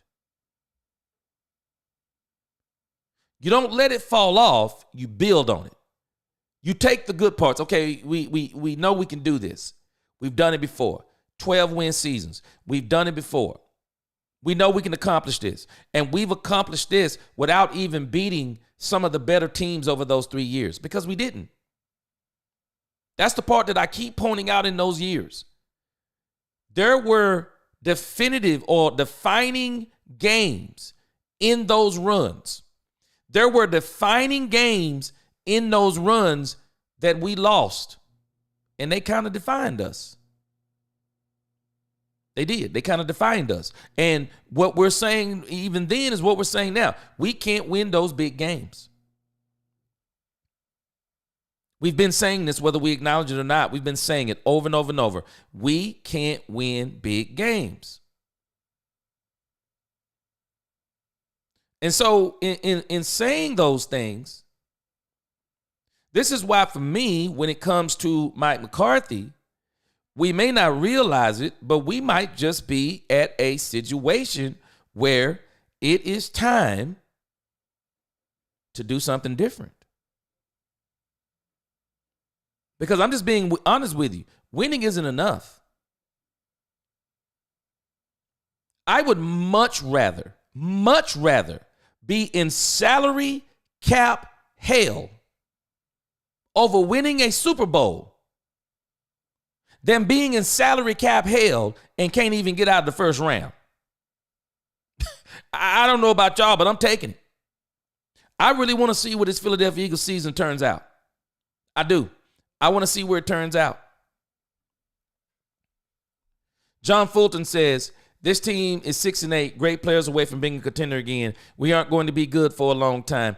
I do think that this team will be back in contention next season. I think they'll probably be somewhere around a 10-win team. 10-win team. But I'm telling you, I'm going to go over the schedule with you guys later on in the week, and we'll be talking about that schedule going forward because Mike Fisher has kind of already thrown out the Cowboys schedule, and I am telling you, this schedule is going to be brutal. We thought this year's schedule was brutal. No, next year's schedule is going to be brutal. It is. We have a brutal schedule next year. And the only thing that's going to save us, and I don't even know if it's going to be the saving grace, we got some of the harder teams at home. I don't know if that means anything. But I can tell you off the rip. I tell you right now, off the rip, what fixes this team immediately. There's only 2 changes. And let me read this super chat, and I'll tell you the 2 changes. B. Brad, appreciate you. You got another super chat in here. B. Brad says, clarify, their GM made moves in the offseason because he has to win his job. Okay, gotcha. He said because he has to win his job. The Joneses don't have urgency because they can't lose their job. Right there, B. Bird. Right there. They can't be fired.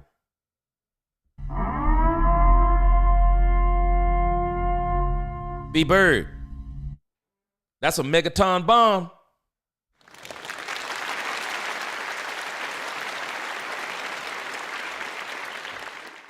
And you know what really makes your statement poignant? I want you to think about this, B-Bird. Howie Rosen also, in what he's doing, his resume is so good that he may want to go to another team and do this and make more money. He has so many incentives to be great. Not good, B-Bird, because you're hitting it on the head. He doesn't have the incentive to be good. He has the incentive to be great. Because it's not just about him losing a job. It's also about the fact he can get another job. Let me see something here.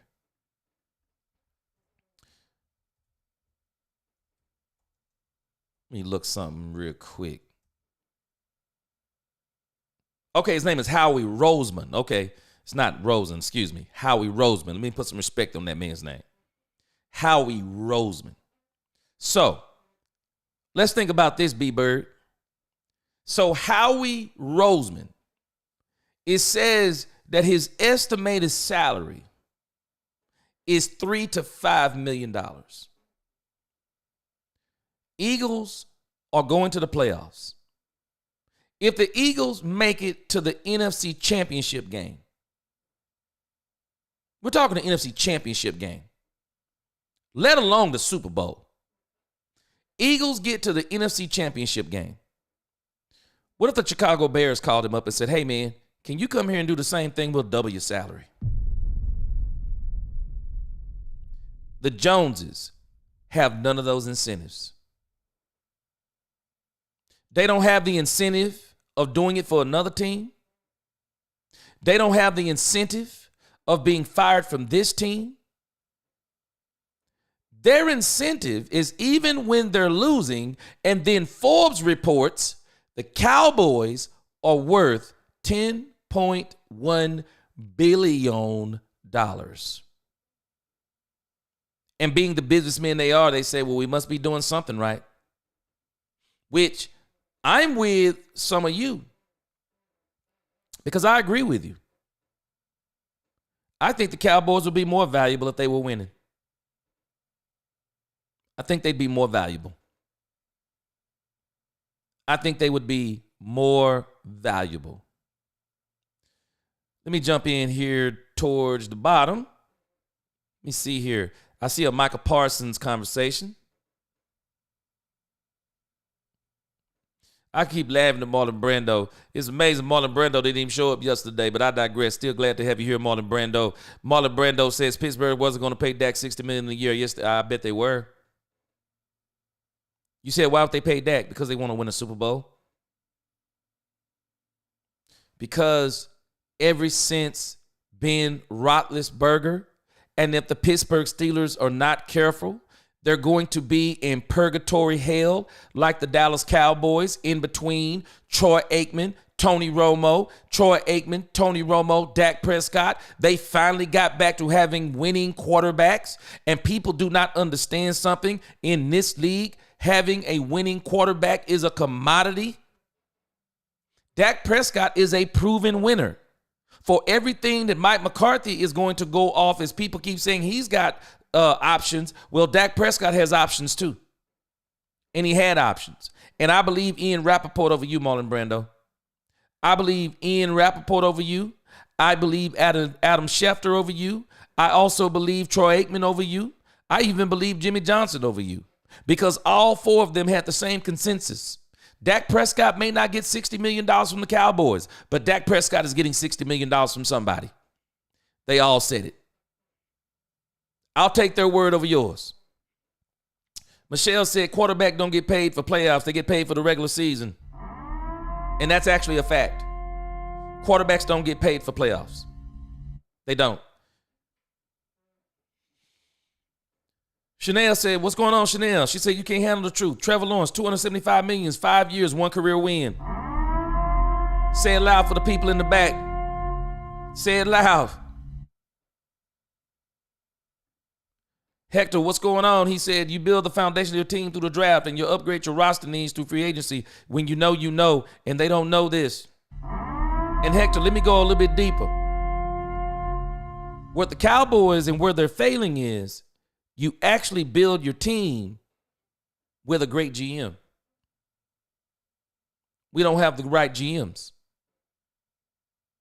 It starts with the GMs because the GMs have to have an eye for the game.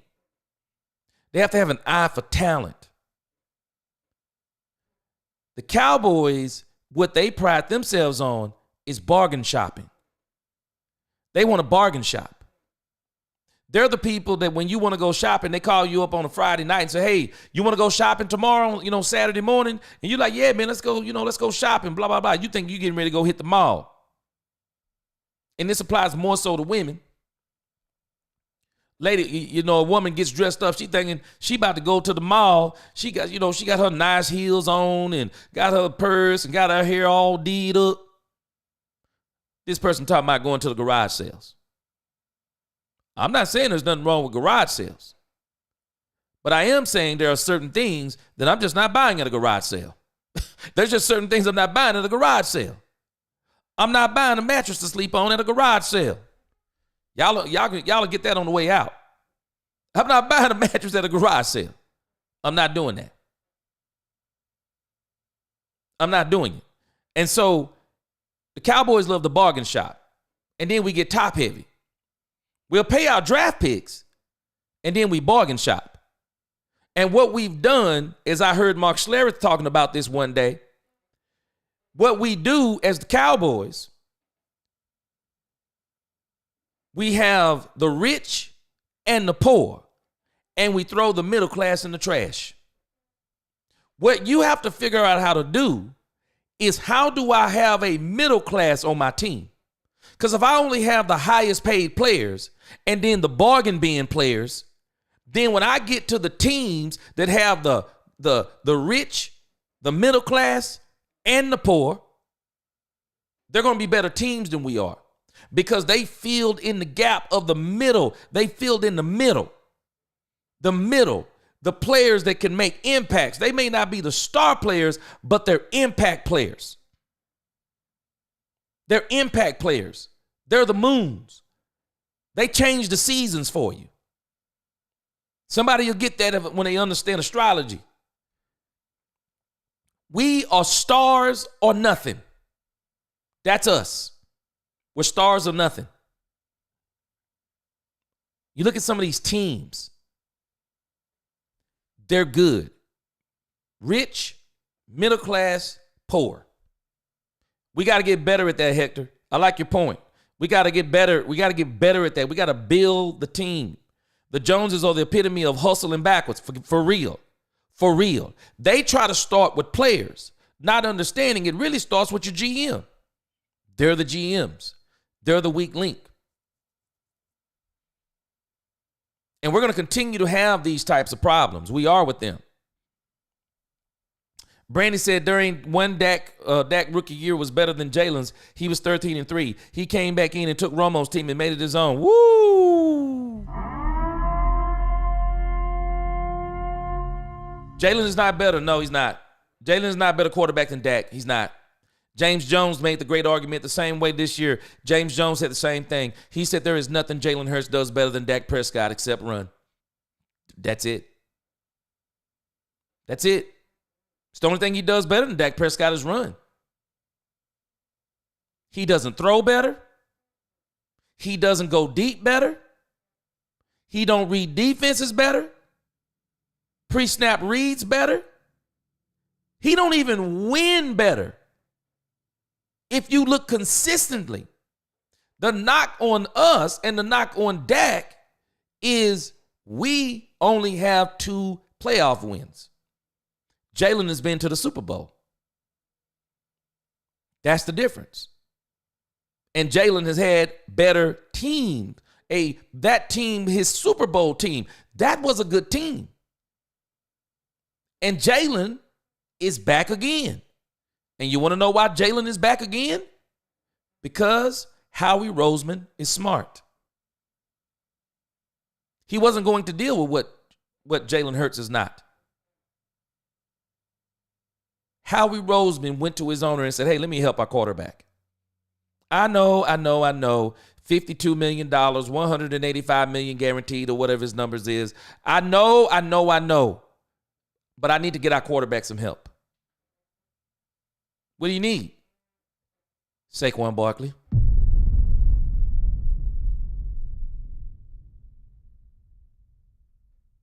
Mike McCarthy told Jerry Jones, I need Aaron Jones, and Jerry Jones balked at it and brought in Ezekiel Elliott. He balked at it and brought in Ezekiel Elliott. As if Ezekiel Elliott was going to be a makeup for Aaron Jones, who we literally watched come in on us last year in the playoffs and literally ran us out of our own building. But we thought Zeke was going to be the answer for Aaron Jones. But Howie Roseman. Howie Roseman. He went to his owner. And he said, I need to help our quarterback. Because if Jalen Hurts is him, if Jalen Hurts is on the Dallas Cowboys, I can already tell you what the Dallas Cowboys would have did because we did it. Do y'all realize we did exactly what I'm saying? Hey, our quarterback needs some help. No. We're going to pay him $60 million and he's going to have to do more with less. What? Yeah. He's going to take us to where we needs to go. We're going as far as he goes. Not Howie Roseman. Howie Roseman said, I wish I might. Howie Roseman said, hey, I need to get our quarterback some help. Who you need? Saquon Barkley. Saquon Barkley. Can we do Saquon Barkley? Let's do it. Let's do it.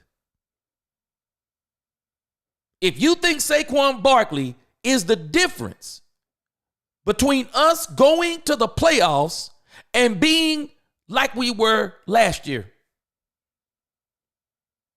hold on a second. We're paying Jalen Hurts too much money. Surely we can't pay him that much money and still win. We can't do it.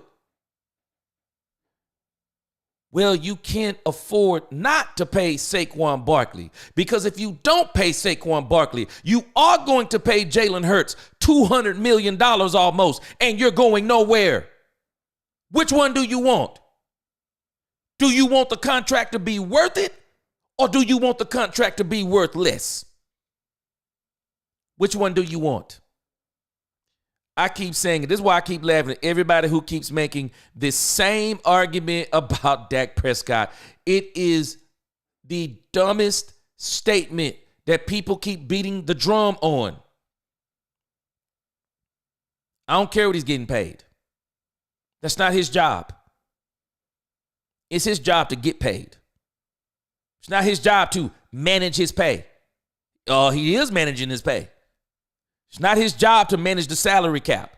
It's not his job to put players around him. That's not his job, because Howie Roseman is doing it. I don't care what anybody say. I'll take what Howie Roseman is doing every day of the week. I would rather pay the piper. I would rather pay the piper. If you're going to tell me that we get into the Super Bowl, I'll take it. I'll take what Sean McVay did. I'll take it. I'll take what Sean McVay did over what we did every day of the week. Our trophy, and this is what I'm telling us, we have gotten too content with winning. Amen. Mike McCarthy's been the most consistent coach we've had since Parcells. He's put together back-to-back 12-win seasons.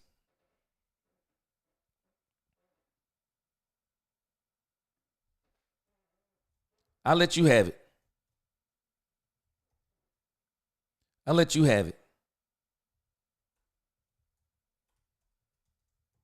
I'll take Super Bowls over what we done. I'll take Super Bowls. I'll take Super Bowls every day of the week over what the Cowboys have done. I'll take it.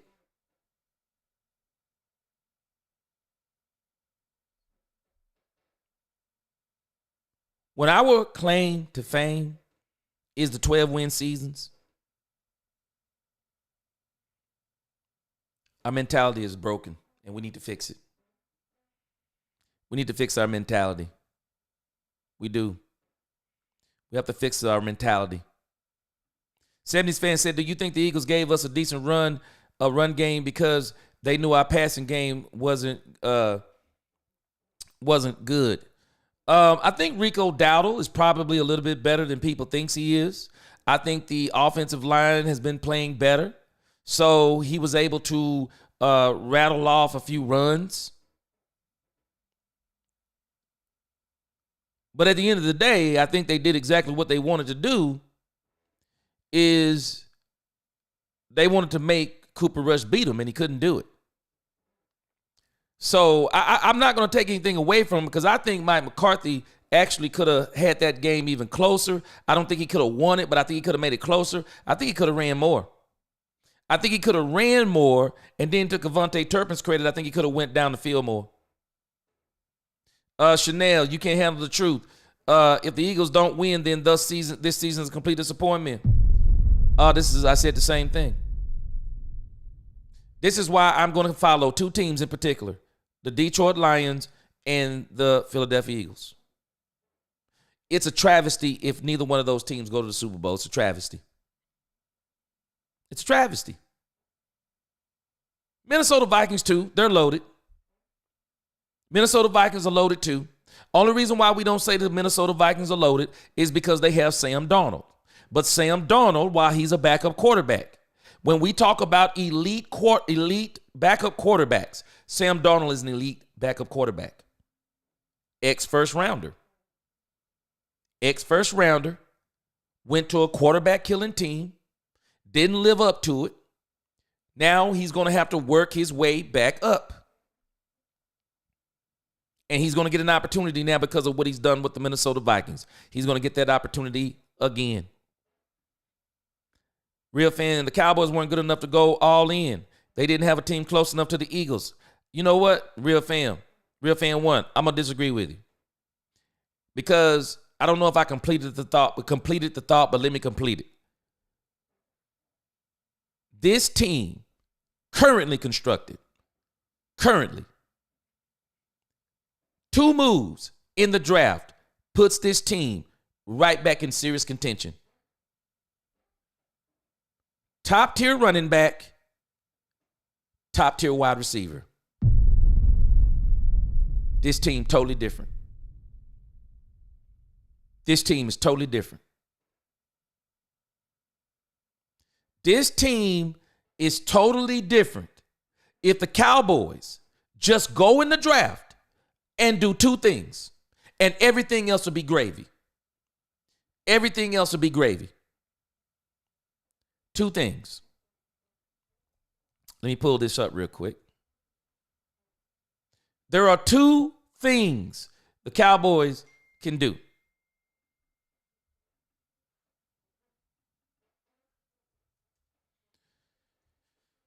Let me pull up both of these things, and then I'm going to show you 2 things they can do.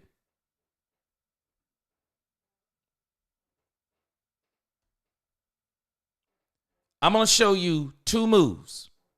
Only 2. And last year's team, they could have went all in.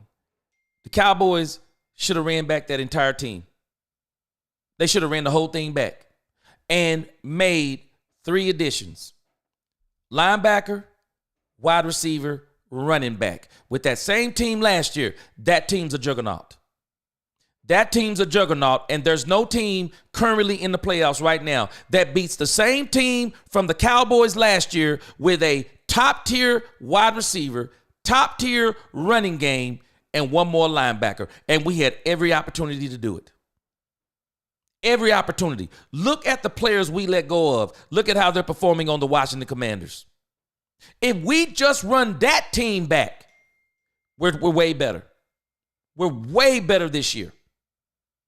We would have the depth. Might not have even had some of the injuries that we had. We run that same team back, we're winning. We're winning. And I'm talking down to Tyron Smith. I would have dealt with Tyron Smith. If he got to be out 6 to 7 games in the season, I'll deal with it. Because if I can get him ready down the stretch, I already know what I'm dealing with. This team currently constructed, this team from last year that we didn't bring back, that team, running back, wide receiver, linebacker, that team would have been a juggernaut this season. I'm not buying it. We were good enough. The problem with the Joneses is they're not like Jerry Jones used to be. Jerry with Jimmy, they would look at a team year to year. And if a team wasn't good enough, guess what they did? They went and got it. They went and got Charles Haley. They went and got Deion Sanders. They was going and getting players. That's what Dallas was doing. Guys like Norton, they were getting guys. The Cowboys were getting guys. That's what they did. We don't do that no more. We don't develop players. We don't try to run it back. We get in our feelings and we cry like babies. We cry like babies and blame the quarterback. We cry like babies and put it all on the quarterback. We have a systematic problem on this team. But I believe currently there are 2 moves that will change life for this team, and everything else will be gravy. Because I do believe they need to proceed in this draft. Like, Demarion Overshown is not going to return next year. They need to go in the draft. They need to get a linebacker. They need to go in this draft as if Trayvon Diggs is not going to be right again and get them a cornerback.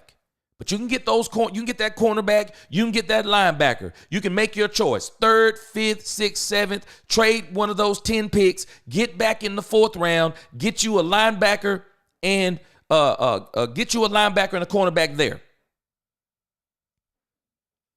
And don't be afraid to go into free agency.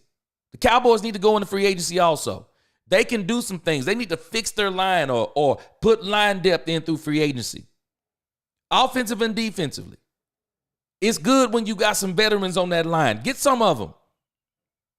Stop bargain shopping. All of that is gravy. But there are two moves that will change life for this team. I guarantee you. Two moves that'll change life for this team next year.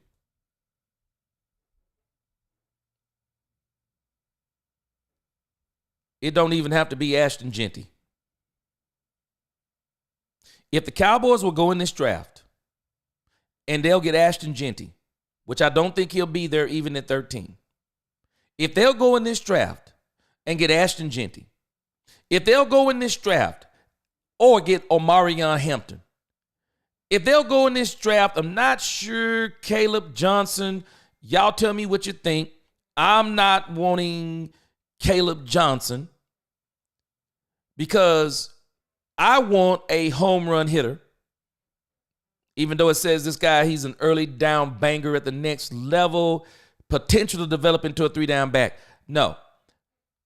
Ashton Genty, 4.42. Omarion Hampton, 6 feet. 4.44 speed. You go get Omarion Hampton. I would skip down. I like the bigger, faster running backs. I would look at Oregon's James Jordan. I would look at one of these guys, Henderson or Judkins. They got options here, man. Penn State's Nicholas Singleton, 6'4", 340. Notice what I'm looking at. Bigger running backs with speed. There is no reason that the Cowboys cannot get one of those running backs. There's no reason. They get one of these running backs right here. This team changes. This team changes. This team not only needs a running game. Rico Dowdle has proven he can be a running back, a starting running back in this league. But for me, I've been banging the drum for Rico Dowdle all season long. But for me, I've seen what I need to see from Rico Dowdle. He is a 1-2 punch running back. So for me, Rico Dowdle is probably going to be the 2 in the 1-2 punch. He's going to get, for me, somewhere between 15 to 20 carries a game. But my 1 in my 1-2 punch, I want him to be a bona fide home run hitter. Bona fide home run hitter. I want, when he touches the ball at any given moment, like Saquon Barkley, at any given moment, we off to the races.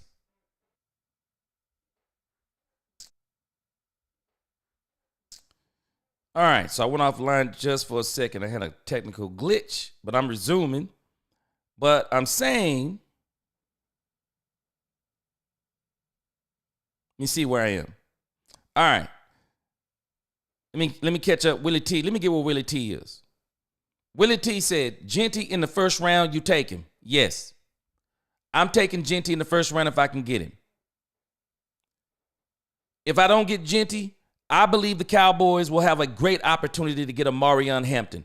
I'm sorry, I am not letting Omarion Hampton go if I don't get Genty. I am getting Omarion Hampton. I am. I'm not letting him go. I'm not letting him go. And there's another position that will literally change life for the Dallas Cowboys. Let me read something here.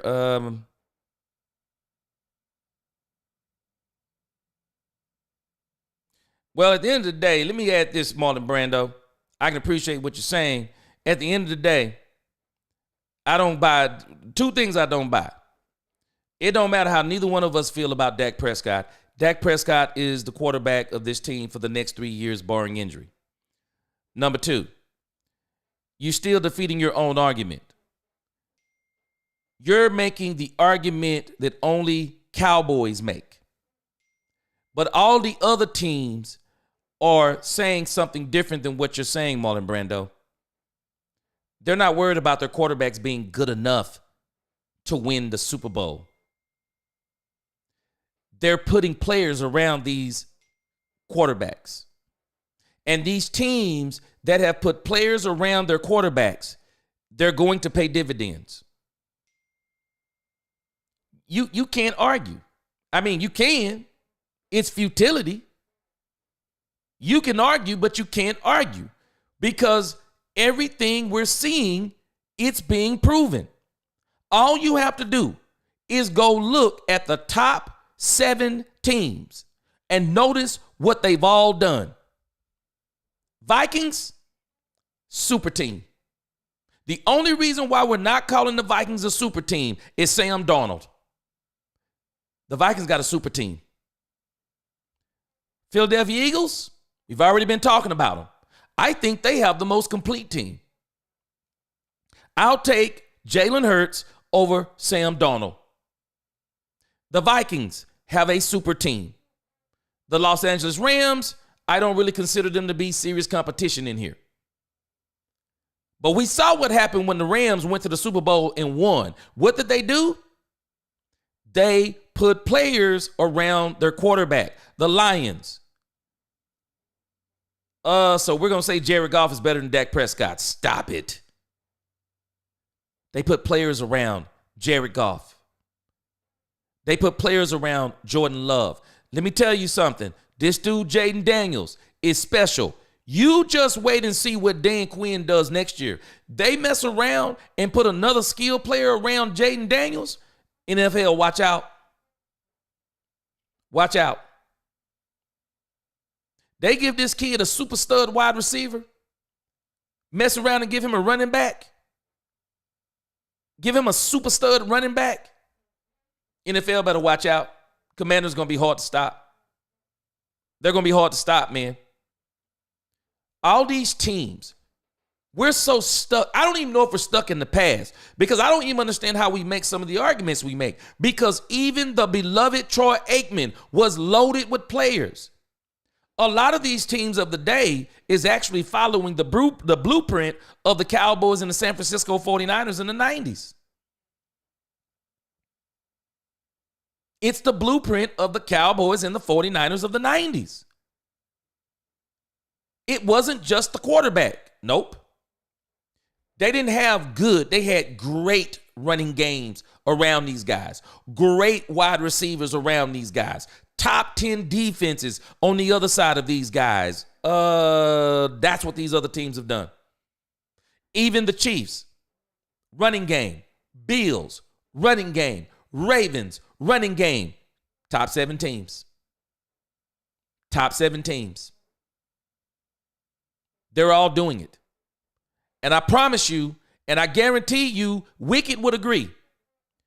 Dak Prescott on the Steelers. How much you bet Dak Prescott on the Steelers this year? Currently constructed Steelers. Dak Prescott on that team. How much you bet? 13 wins. I bet you Dak Prescott 13 wins on the Steelers. 13 wins. Minimum of 12. Dak Prescott would have beat some of those teams they couldn't beat because of a lack of quarterback play.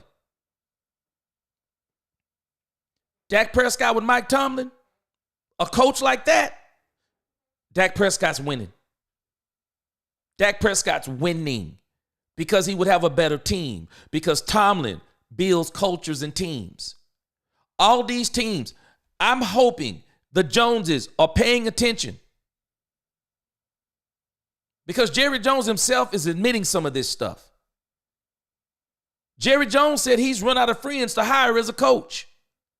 He said he needs to be sitting in class so somebody can teach him what does he need to do to get the right coach. Because he's won Super Bowls with his friends, Jimmy and Barry Switzer. Really, he only won with Jimmy. Barry just sat on the sidelines and took the team that Jimmy built, and it was on autopilot by that time. But when you think about this in the grand scheme of things, this is why I say this Cowboys currently constructed management team, I think they think a lot like Marlon Brando. I think they think a lot like him. And I don't want to say think a lot like him, because I think Jerry thinks he can win with Dak Prescott. But what I mean by that is, when I say think like what Marlon Brando is saying, I think they put too much on the quarterback because they pay him. Because that's what Marlon Brando is saying in a sense. Dak, talent level compared to pay, when everyone knows that has not even been what quarterback pay has been based on. I mean, because again, I don't want to go through this stuff again. You go and look at the top 10 paid quarterbacks, and none of them have actually won. None of them but Patrick Mahomes. None of them have won. None of them have a lot of playoff wins. None of them. So what are these teams doing to counteract the fact that they're paying their quarterbacks a lot of money, but they're not getting the results they want? I'll tell you what they're doing. They're not thinking like us, because we think stupidly. We keep talking about our quarterback. Guess who the Vikings not talking about? Their quarterback. You know why? Sam Darnold. We got enough players around you. All you have to do is come in here and not make a whole lot of mistakes. If you come in here and not make a whole lot of mistakes, we'll win. That's all we're asking you to do. Jalen Hurts. We don't need you to be, we don't need you to even throw more than 200 yards a game. Matter of fact, Jalen, we'll be satisfied with 150 yards. If you just will not make a lot of mistakes, you can make a few, just don't make a lot. We're going to fix it to where you're not going to have to worry about the ball being in your hand the last play of the drive, because we're just going to dominate teams. We're going to run them off the field. That's what they're saying with Jalen Hurts. No, Jalen, we don't need you to be the hero with your arm. We're going to build a running game that's going to be second to none. I'm sorry. Jared Goff is the biggest example of this. Jared Goff is not mobile. Jared Goff doesn't have the greatest arm in the world. Jared Goff has some deficiencies. They're asking Jared Goff, all we need you to do is just not make a whole lot of mistakes. We're going to put a team around you that's going to be so good, all the way from the head coach, the OC, the DC, and all the players we're going to put around you, Jared Goff. All you have to do is not mess it up. That's what everyone's doing. I don't know of any other team on record. No other team on record. I don't know of no other team on record that has said one of the most stupidest statements you can make. We'll go as far as Dak take us. We'll go as far as our quarterback take us. I don't know another team that says that. I don't. In word or deed.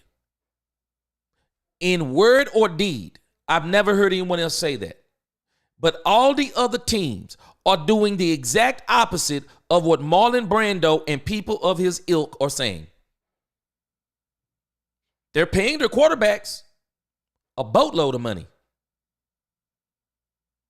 And through the craftiness of the salary cap, they're putting 8 players, 7 players around the quarterback. 7. Jalen Hurts has 7 players around him getting paid. 31% of the cap. Dak Prescott, watch this. The reality is he has 1 player, which is CeeDee Lamb, and they may be talking about the 5th-year option of Michael Parsons, maybe, because he hadn't signed a contract. Maybe they're talking about Zach Martin's contract. Well, they're probably talking about Trayvon Diggs' contract. So you got Trayvon Diggs, Michael Parsons, Dak Prescott, CeeDee Lamb. That's it. That's it. And we're blaming that on Dak Prescott. That's it. When he asked Stephen Jones that question, he indicted him. But when you look at all these other teams, they're not talking like us. They're not. They're just not talking like us. The Baltimore Ravens could be talking just like us. Lamar Jackson has as many MVPs as he had playoff wins. He has more MVPs than Dak Prescott. Same amount of playoff wins. He's had better teams than Dak Prescott. Same amount of playoff wins. He has a better coach than Dak Prescott. Same amount of playoff wins.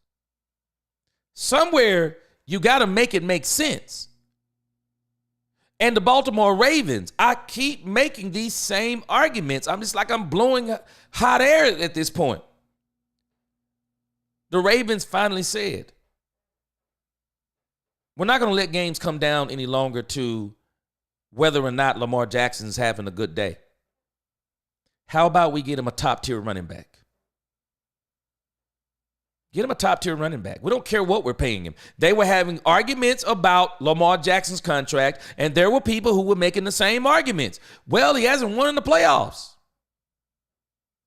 Is the goal to win MVPs or Super Bowls? I bet you he'd trade one Super Bowl for two of those MVPs. I bet you he'll trade it.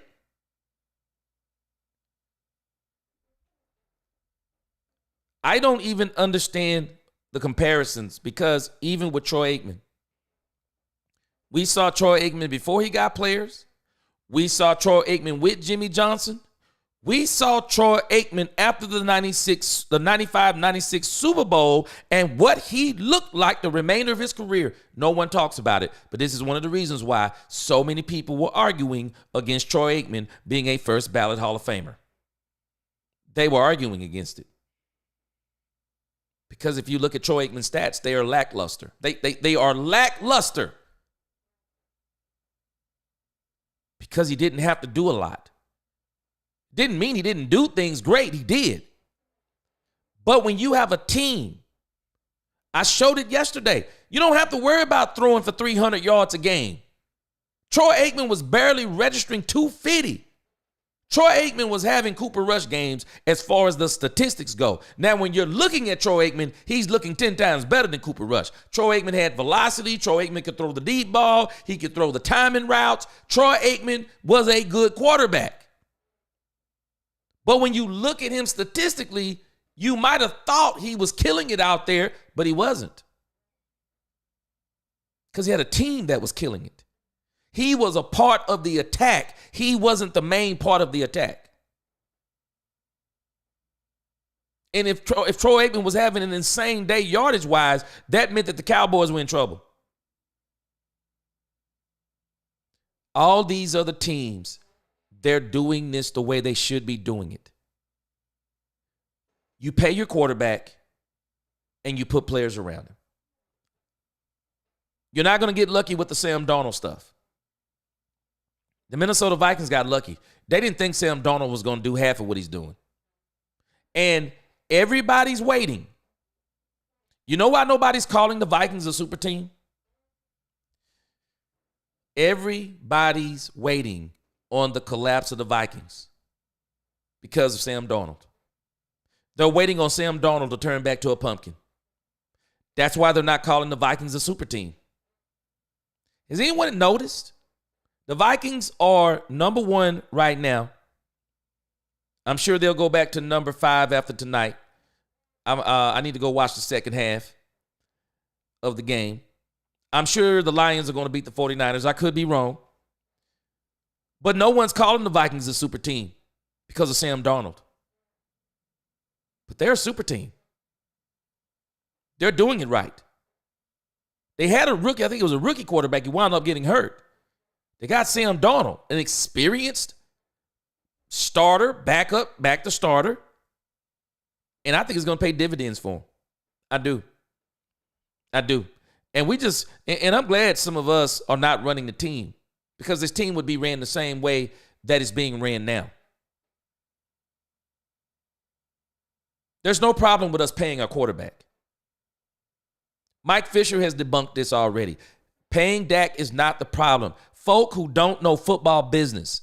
I've already shown this over and over on this channel. Go do your own research. All you have to do is go look at how Dak Prescott's contract is actually constructed.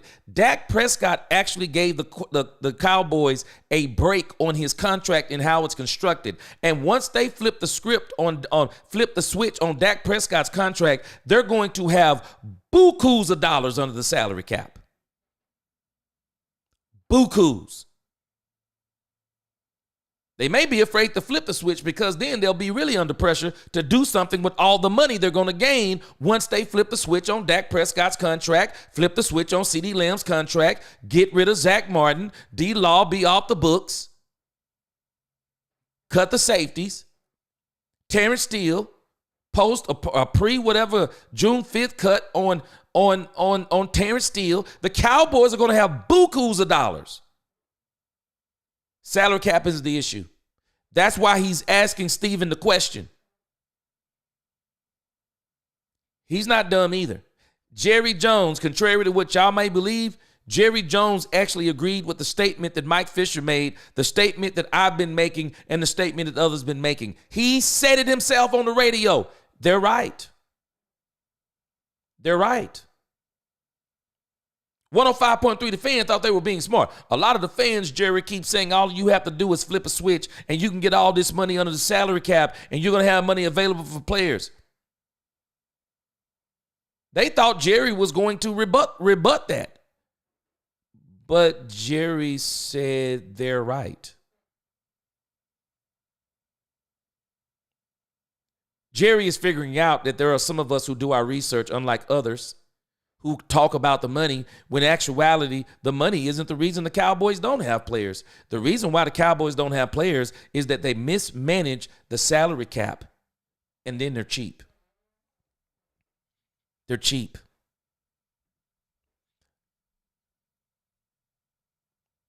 Marco, he said, I've seen your comments on another content creators page by the name of M. Breezy, and they are very demeaning and disparaging the Prescott. Oh, yeah, for sure. For sure. I've seen it too, Marco Dallas. It's amazing how these same people, watch this, Marco, these same people, they'll give Mike McCarthy credit when you say get rid of him for 3 12-win seasons in a row, but they won't give Dak Prescott credit for 3 12-win seasons in a row because if you talk about Dak Prescott, he trashed. If you talk about Mike McCarthy, he's been the best coach since Bill Parcells. Make it make sense. Make it make sense.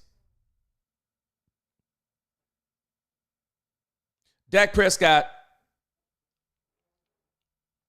he's a scrub. MVP runner-up. Got robbed last year. Now everybody's seeing that the NFL is going to have to pay the piper. You go back and look at Lamar Jackson's stats from last year versus what Lamar Jackson has this year. This year, he has an argument for the MVP. Last year, he didn't. Dak Prescott was head and shoulders above him last year. Head and shoulders above him. Josh Allen was head and shoulders above him when you look at the stats. Now they're talking about doing to Lamar Jackson what they did to Dak Prescott. This year with better stats, better wins in a sense. Now they're talking about Josh Allen as the front runner. Dak Prescott's a scrub. Only for him to do everything that he's done. Dak does it, move the goalpost. Everyone else does it, they're superstars. Michelle says, why got you back to Dak playoff history? Dak haters keep bringing up some crap. Get over it. I want to get better. Stop blaming players. And that's the issue. This is all our team does. This is all our toxic fan base does. And this is why the Eagles are better than us. They were not listening to people saying things about Jalen Hurts because people were saying things about Jalen Hurts. They're not doing this. Howie Roseman said, I'm not listening to you. I'm going to go put players around Jalen Hurts. The Ravens said, we're going to put players around Lamar Jackson. The Lions said we're going to put players around one Jared Goff. This is what you do. And I do think for some strange reason, I got a strange feeling that Jerry Jones is going to do this next year. I do. I think he's going to do it. I'm with you, Jared. Trevor, 1. Lamar, 2. Love, 1. Baker, 2. Kyler, 0. Tua, 0. All got paid. Exactly. Because paying quarterbacks is not about winning playoffs. It's not about winning Super Bowls. Everyone knows this. Kelvin Bryan said, brother, you just spoke the truth. Back in the day, offenses was built to run the ball, keep the other team offense off the field. On defense, built to stop the run. 49ers and Cowboys was the Super Bowl. That was it. They are the prototype for what we're watching these other teams do, Kelvin. They're the prototype. They're going back, and I shouldn't say they're the prototype, they are a type, because they're going back to the prototype of what the Cowboys and the 49ers did in the 90s. They had people do not understand how great a running games that those 90s Cowboys and 90s 49ers, even those 90s Bills who went to 4 Super Bowls in a row with Thurman Thomas. They had great running games. John Elway doesn't get the 2 Super Bowls he gets unless they go back to the old school of doing things. John Elway wasn't good enough to do it by himself. They went and got Terrell Davis. This is why Terrell Davis is in the Hall of Fame. Everyone knows it. People say he didn't have the longevity. But he's the sole reason why John Elway is looked at totally different now. John Elway is looked at totally different. Run games, when you can control the line of scrimmage, you win a lot of games, man. You win a lot of games. You do. You win a lot of games. Chanel, golf is a statue. And look what they did. They didn't do what we do. They didn't say golf's a statue. They said get him a running game then. Jared Goff's a statue. Get him some running backs. Get him some wide receivers. Get him a defense. I don't care what he is. I don't care what he's not. This is our problem. This is why our fan base is getting, and for me, I don't have these expectations because this fan base in some respects gets exactly what it deserves.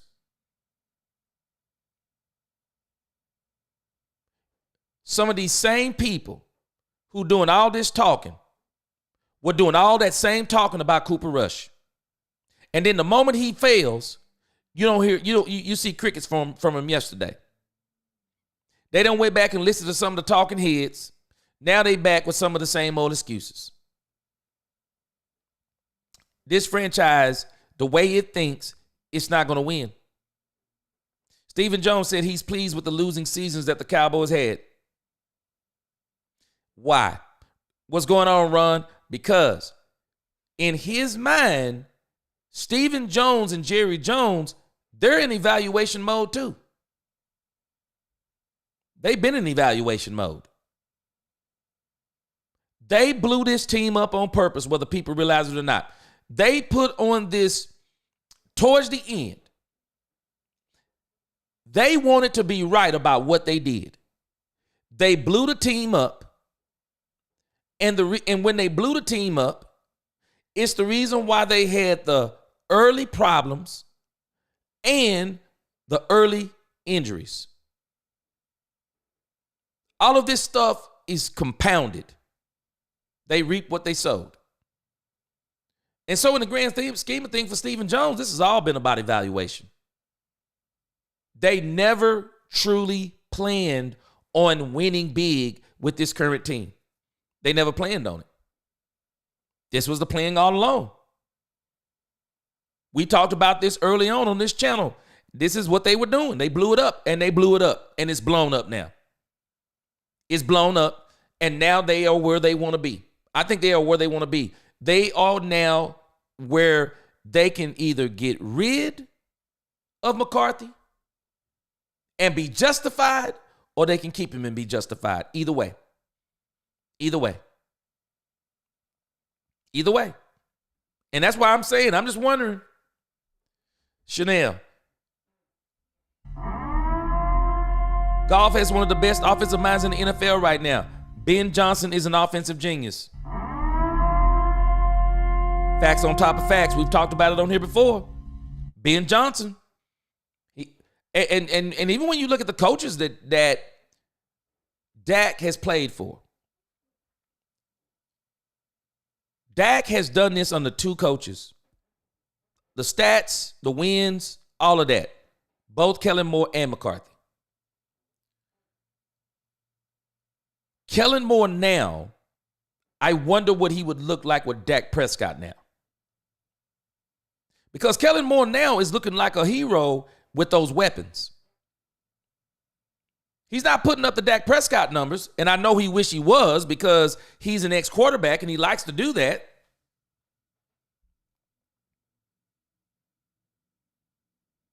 But at the end of the day, even he now has conceded that it's about winning.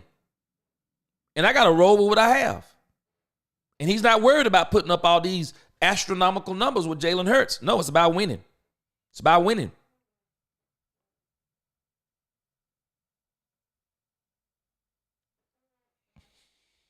Let me move on down here.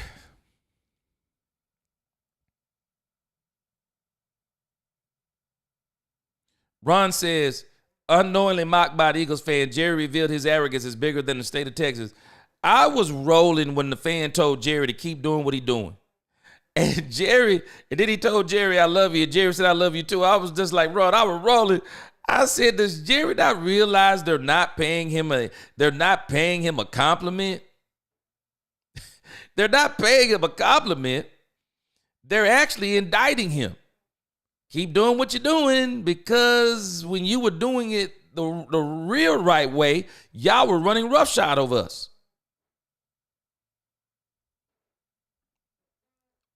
Gabe says, even Kyle Shanahan said Jared Goff was a better quarterback with Rams the year they lost the Super Bowl to the Patriots. Jared is the same quarterback now with a stacked team. It's a toss-up who's better, him or Sam Darnold. And Gabe,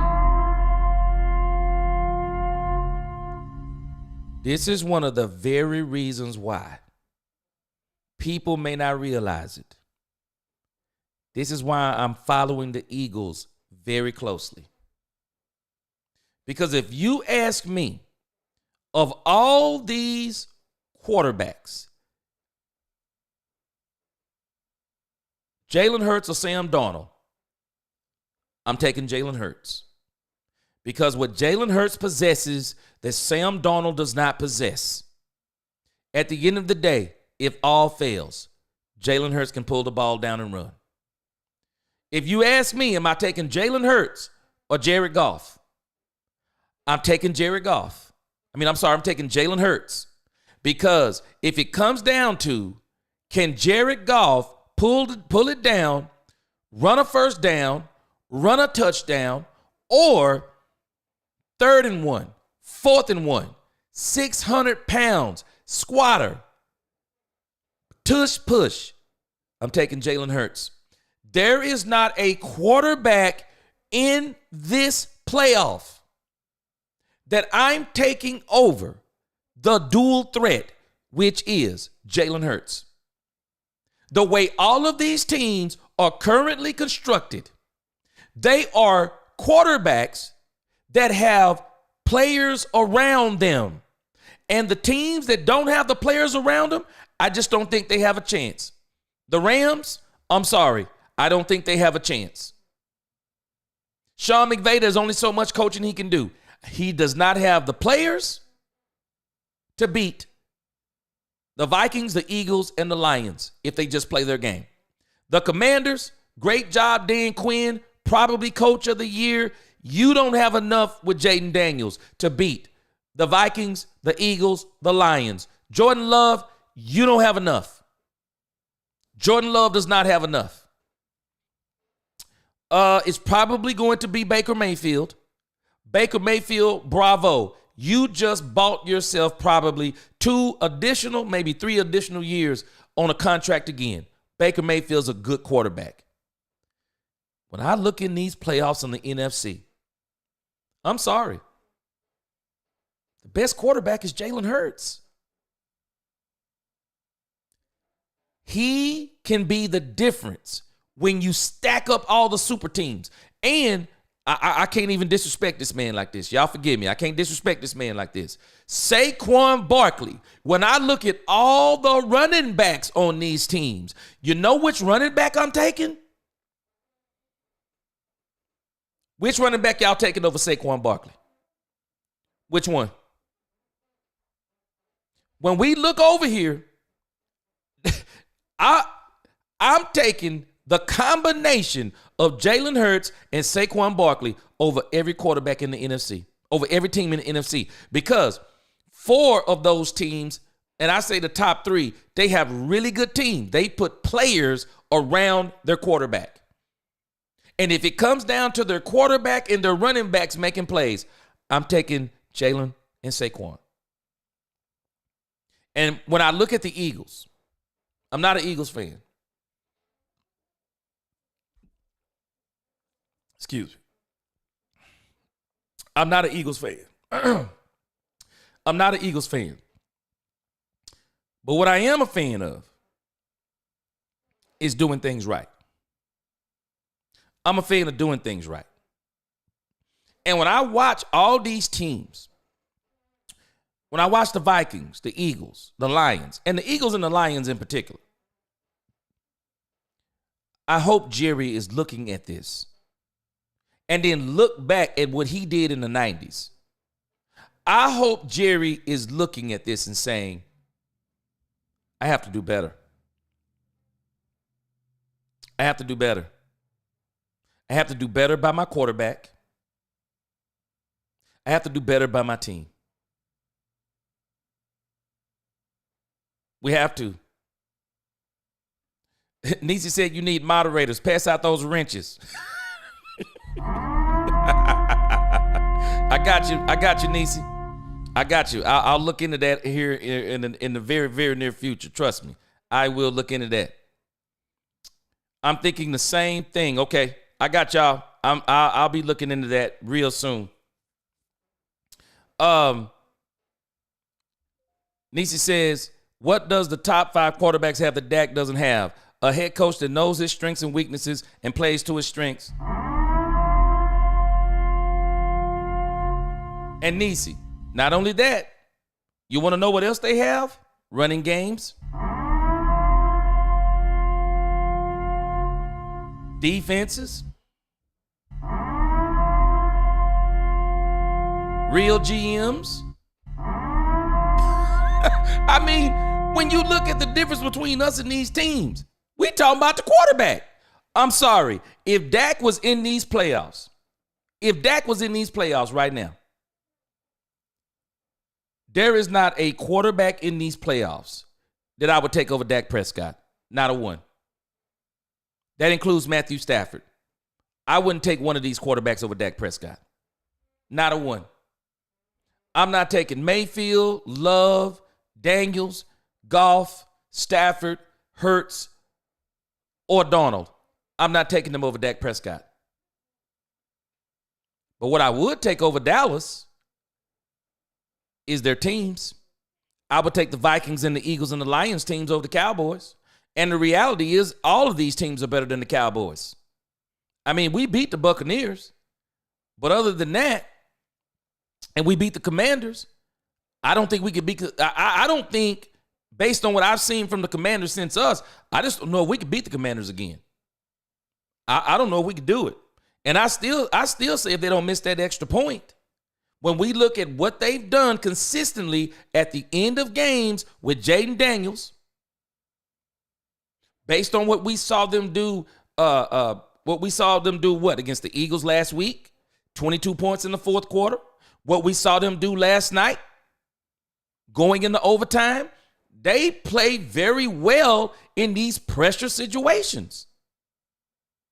I would have loved to have seen what would have happened had they tied that game up 27-27. I'd have loved to see what would have happened. I don't think we survive it. They have been beating teams at the end. They really have. But for the most part, I'm definitely taking the Vikings, the Eagles, and the Lions over our team. But I wouldn't take their quarterback. And so I hope Jerry and Steven, I hope they're looking at this. I hope they're looking at this and learn how to build their team. Willie T said, gee, if the Vikings go all the way, they are not a super team. They just had a good year. Well, they're not a super team, and the only reason why, Willie T, you think about it, the only reason why we're not calling them a super team is because of Sam Darnold. But when you look at the players, man, they got some dogs, man. They have some dogs. I mean, you think about why did Mike McCarthy, why do we think Mike McCarthy wanted Aaron Jones so bad? Aaron Jones is a dog, man. He got something left in the tank. And I really believe that the Cowboys really should have considered getting Aaron Jones. When you look at their depth chart, man, they are no slouch. I mean, you think about this. When you look at their depth chart, if I'm not mistaken, this kid Jordan Addison has been making some serious noise. I mean, Justin Jefferson is just doing Justin Jefferson things. Let me see if I can find one better. But their team, man, they got a really good. If it wasn't for Sam Darnold, I think they'd have. I think we would be calling them a super team, but we're not calling them a super team because of Sam Darnold. They're coached very well. I mean, they have a really, really good team. A really good team. And the only reason, like I said, I think the only reason why we're not calling them super team is because of Sam Darnold, because a lot of people are really waiting. I mean, they're waiting on them. It's like they're waiting on the Minnesota Vikings to turn back into a pumpkin. Because when you look at their depth chart, I mean, Aaron Jones, off the chain. Justin Jefferson, Jordan Addison, they've been doing extremely well. And it's pretty obvious that their offensive line is not no slouch either. So when you look at them, I mean, their team is really, really good. And it's only going to get better. I mean, they're going to be able to bring in some, I think they're going to be able to bring in some players, especially with that, with their quarterback being on a rookie deal. I wonder if they let him sit another season. And then and let their quarterback just sit there and develop on the bench. I mean, if it's not broke, if it's not broke, don't fix it. Don't fix it. That's what I say.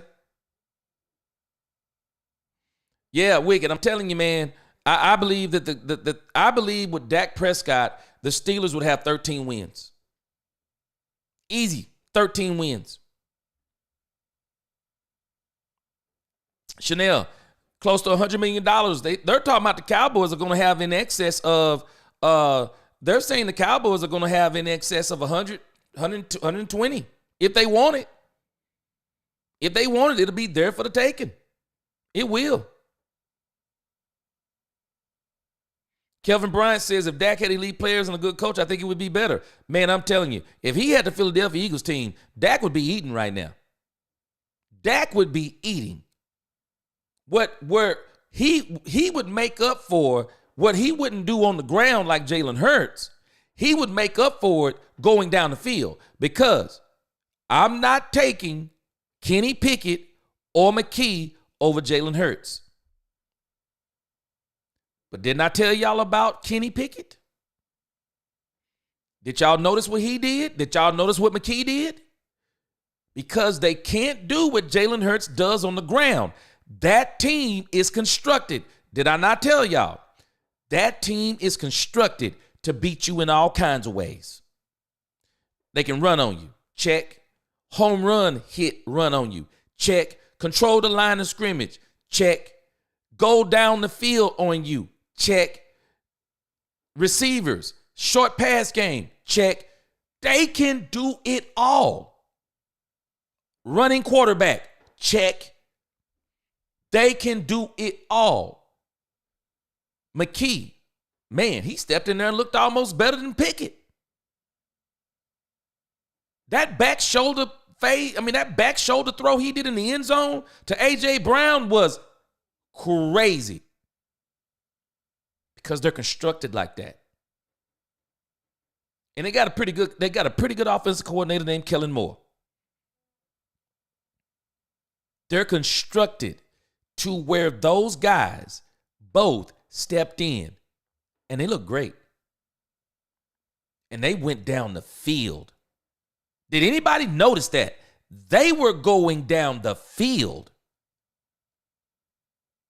They're built to beat you all kinds of ways. Dak had a team like that, I'm telling you, it'd be crazy.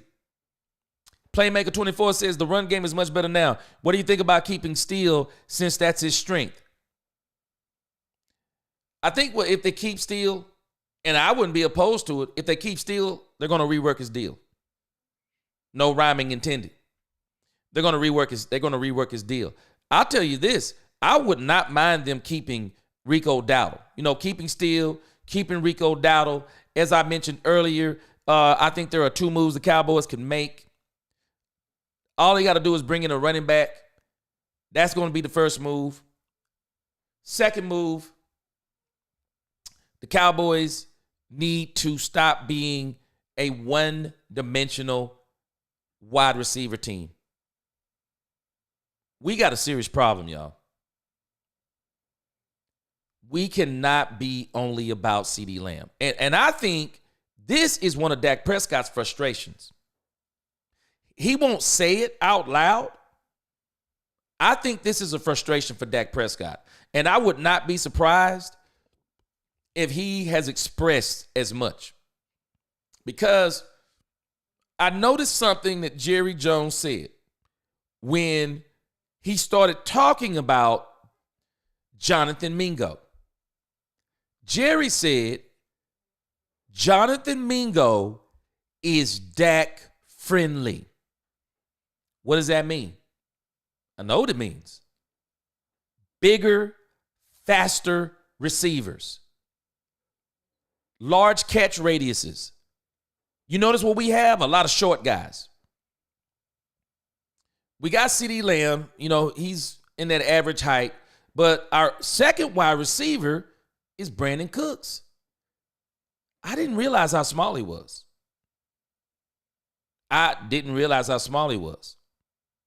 Tolbert is not a huge receiver.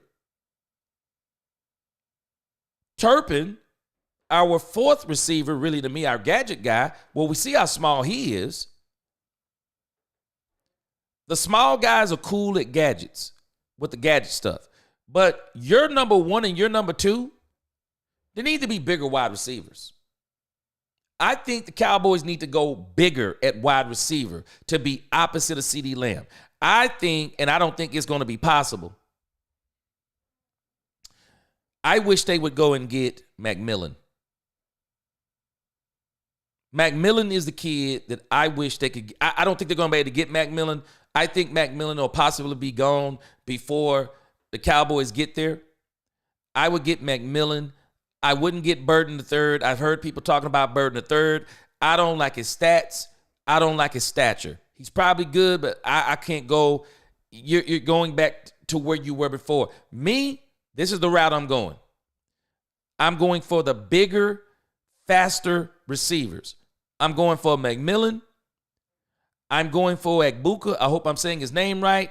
The 6'1" wide receiver from Ohio State.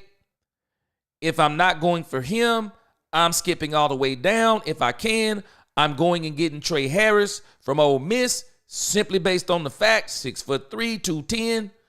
These are the type of receivers that I would be after.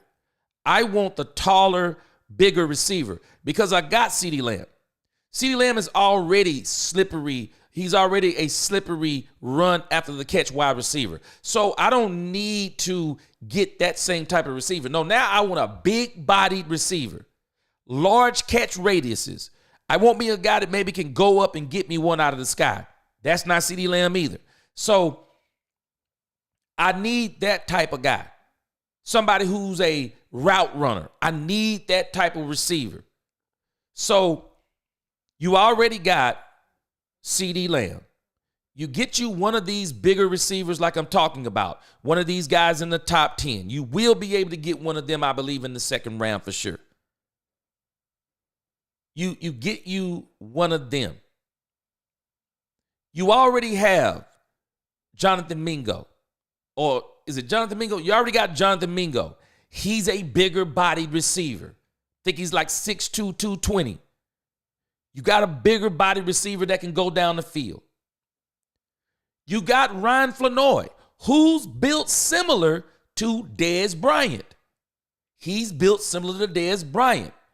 You make him your third or your fourth. You take your pick. I would rather him maybe be the third, but you take your pick. You got 4 super studs right there. 4 bigger receivers. I'm keeping Kevontae Turpin because he's a smaller gadget guy, but he's so doggone fast. I'm keeping Kevontae Turpin. I would have 3 big guys on the field and Kevontae Turpin. And Kevontae Turpin is always going to be my fail-safe. I'll either keep him as the underneath for Dak Prescott, the safety valve. He's in space. I don't have it downfield. Get it to Kevontae Turpin, let him break it. Or if not, he's my gadget guy. Oh, just send him on the go route. Let him clear it out for the big guys and let them get the intermediate routes. Wide receiver and running back will change life for Dallas.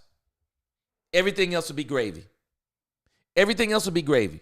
They can do anything they want to do after that, but they need to go and get those 2 positions at the top of the draft. They do. The only thing stopping Dallas from making moves in 2025 is Jerry and Steven. That's it. It's not the money. It never has been. That's the delusion. It's never been the money.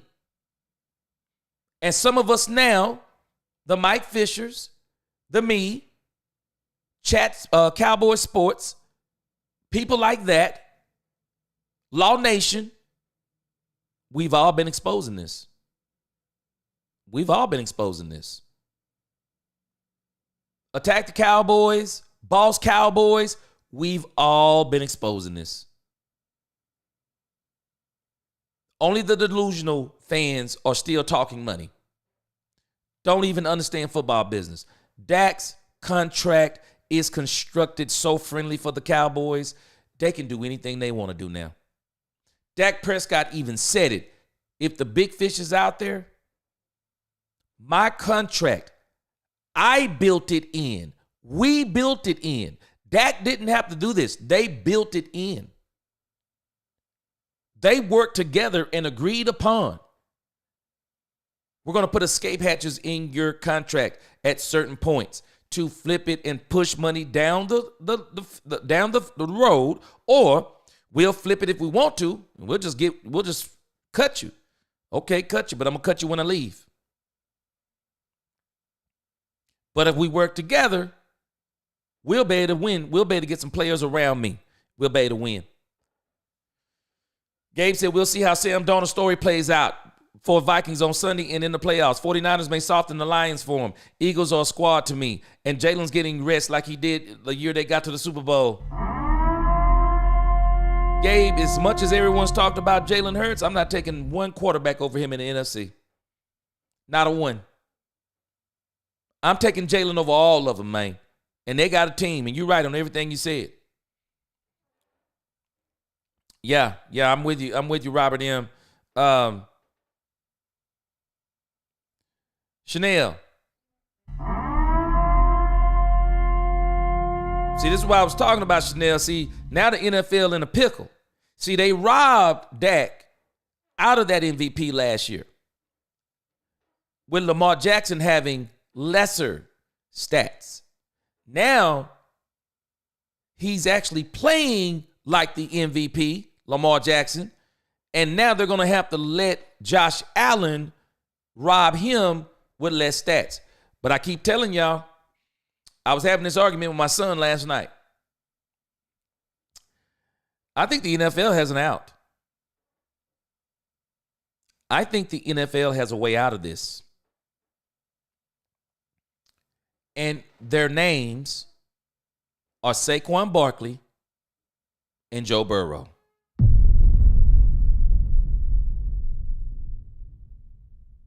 There's a huge hoopla around ESPN. All of a sudden is singing, oh, we got to give Lamar Jackson the MVP. I'm not with all that stuff they're talking about.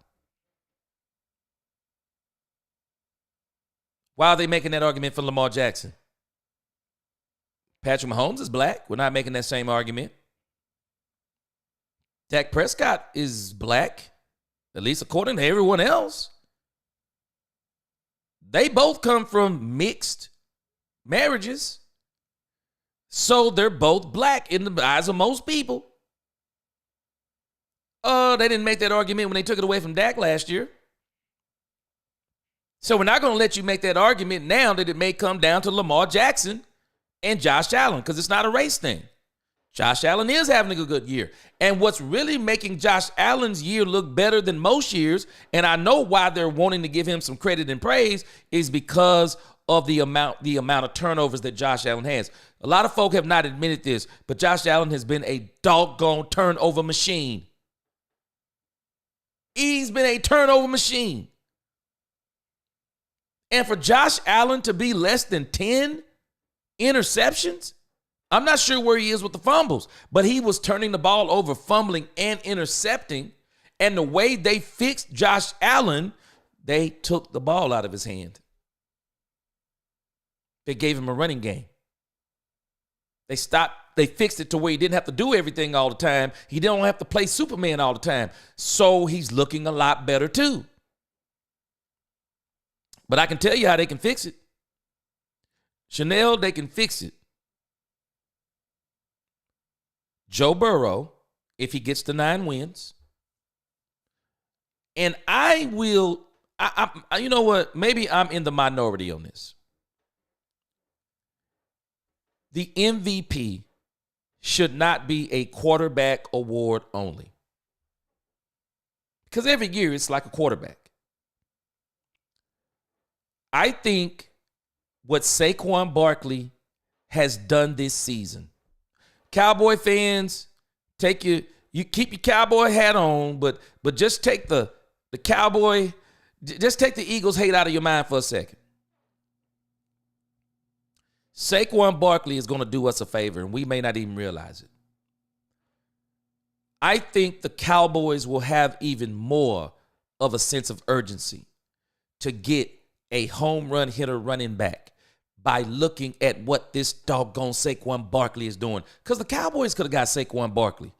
He was there for the taking. Anybody could have got Saquon Barkley. Saquon Barkley, what he's doing is incredible. In this day and time, what he's doing is incredible. He hit the 2,000-yard mark within 16 games. So that's already incredible. We're going to have to put an asterisk beside his name because he's going to probably break that record in 17 games. So we're going to have to put an asterisk beside it. But what Saquon has done and the impact that he's made on the Eagles team, because people keep making the argument that the MVP is the most valuable player on that team. Well, can any of us argue that the Eagles would have the same record without Saquon Barkley? So, Chanel, I love what you're saying because they can fix this issue. They don't have to give it to Saquon Barkley. I think he's earned it. How about letting someone other than a quarterback who is doing something that comes once in a generation? Why don't you? Saquon Barkley's earned it. He's been nothing short of incredible. Nothing short of incredible. Anyone having problems? Okay, is it jittering or is it I don't think it's the audio. I'm sorry if it is.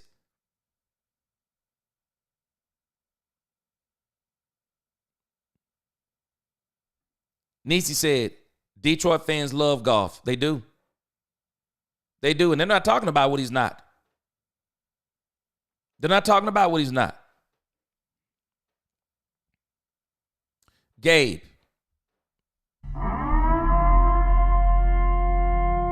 I'm with you. They want to give it to him.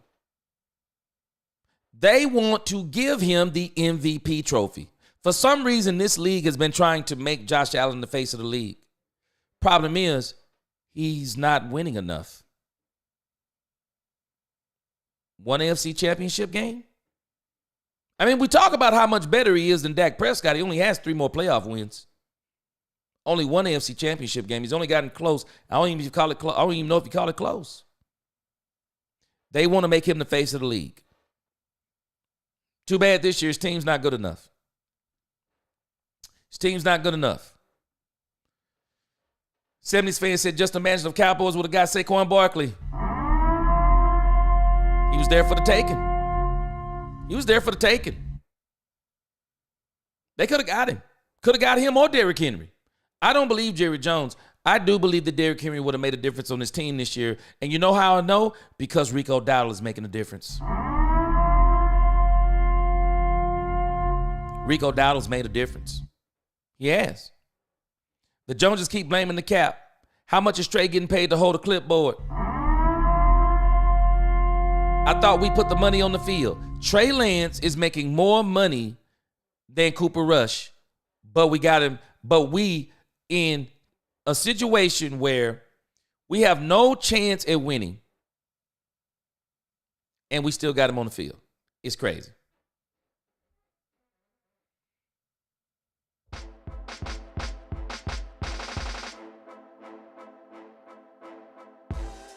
That's it. Bob said it earlier. Front office can't get fired. I think I'm going to come back for the late show, guys. Probably going to do around 10:30 or 11. Chanel said you had fans about talking about Rush was damn near better than Lamar.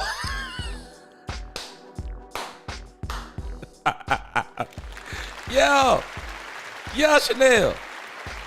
You hit it right on the head. You can't handle the truth. Chanel, I hope you subscribe to the channel.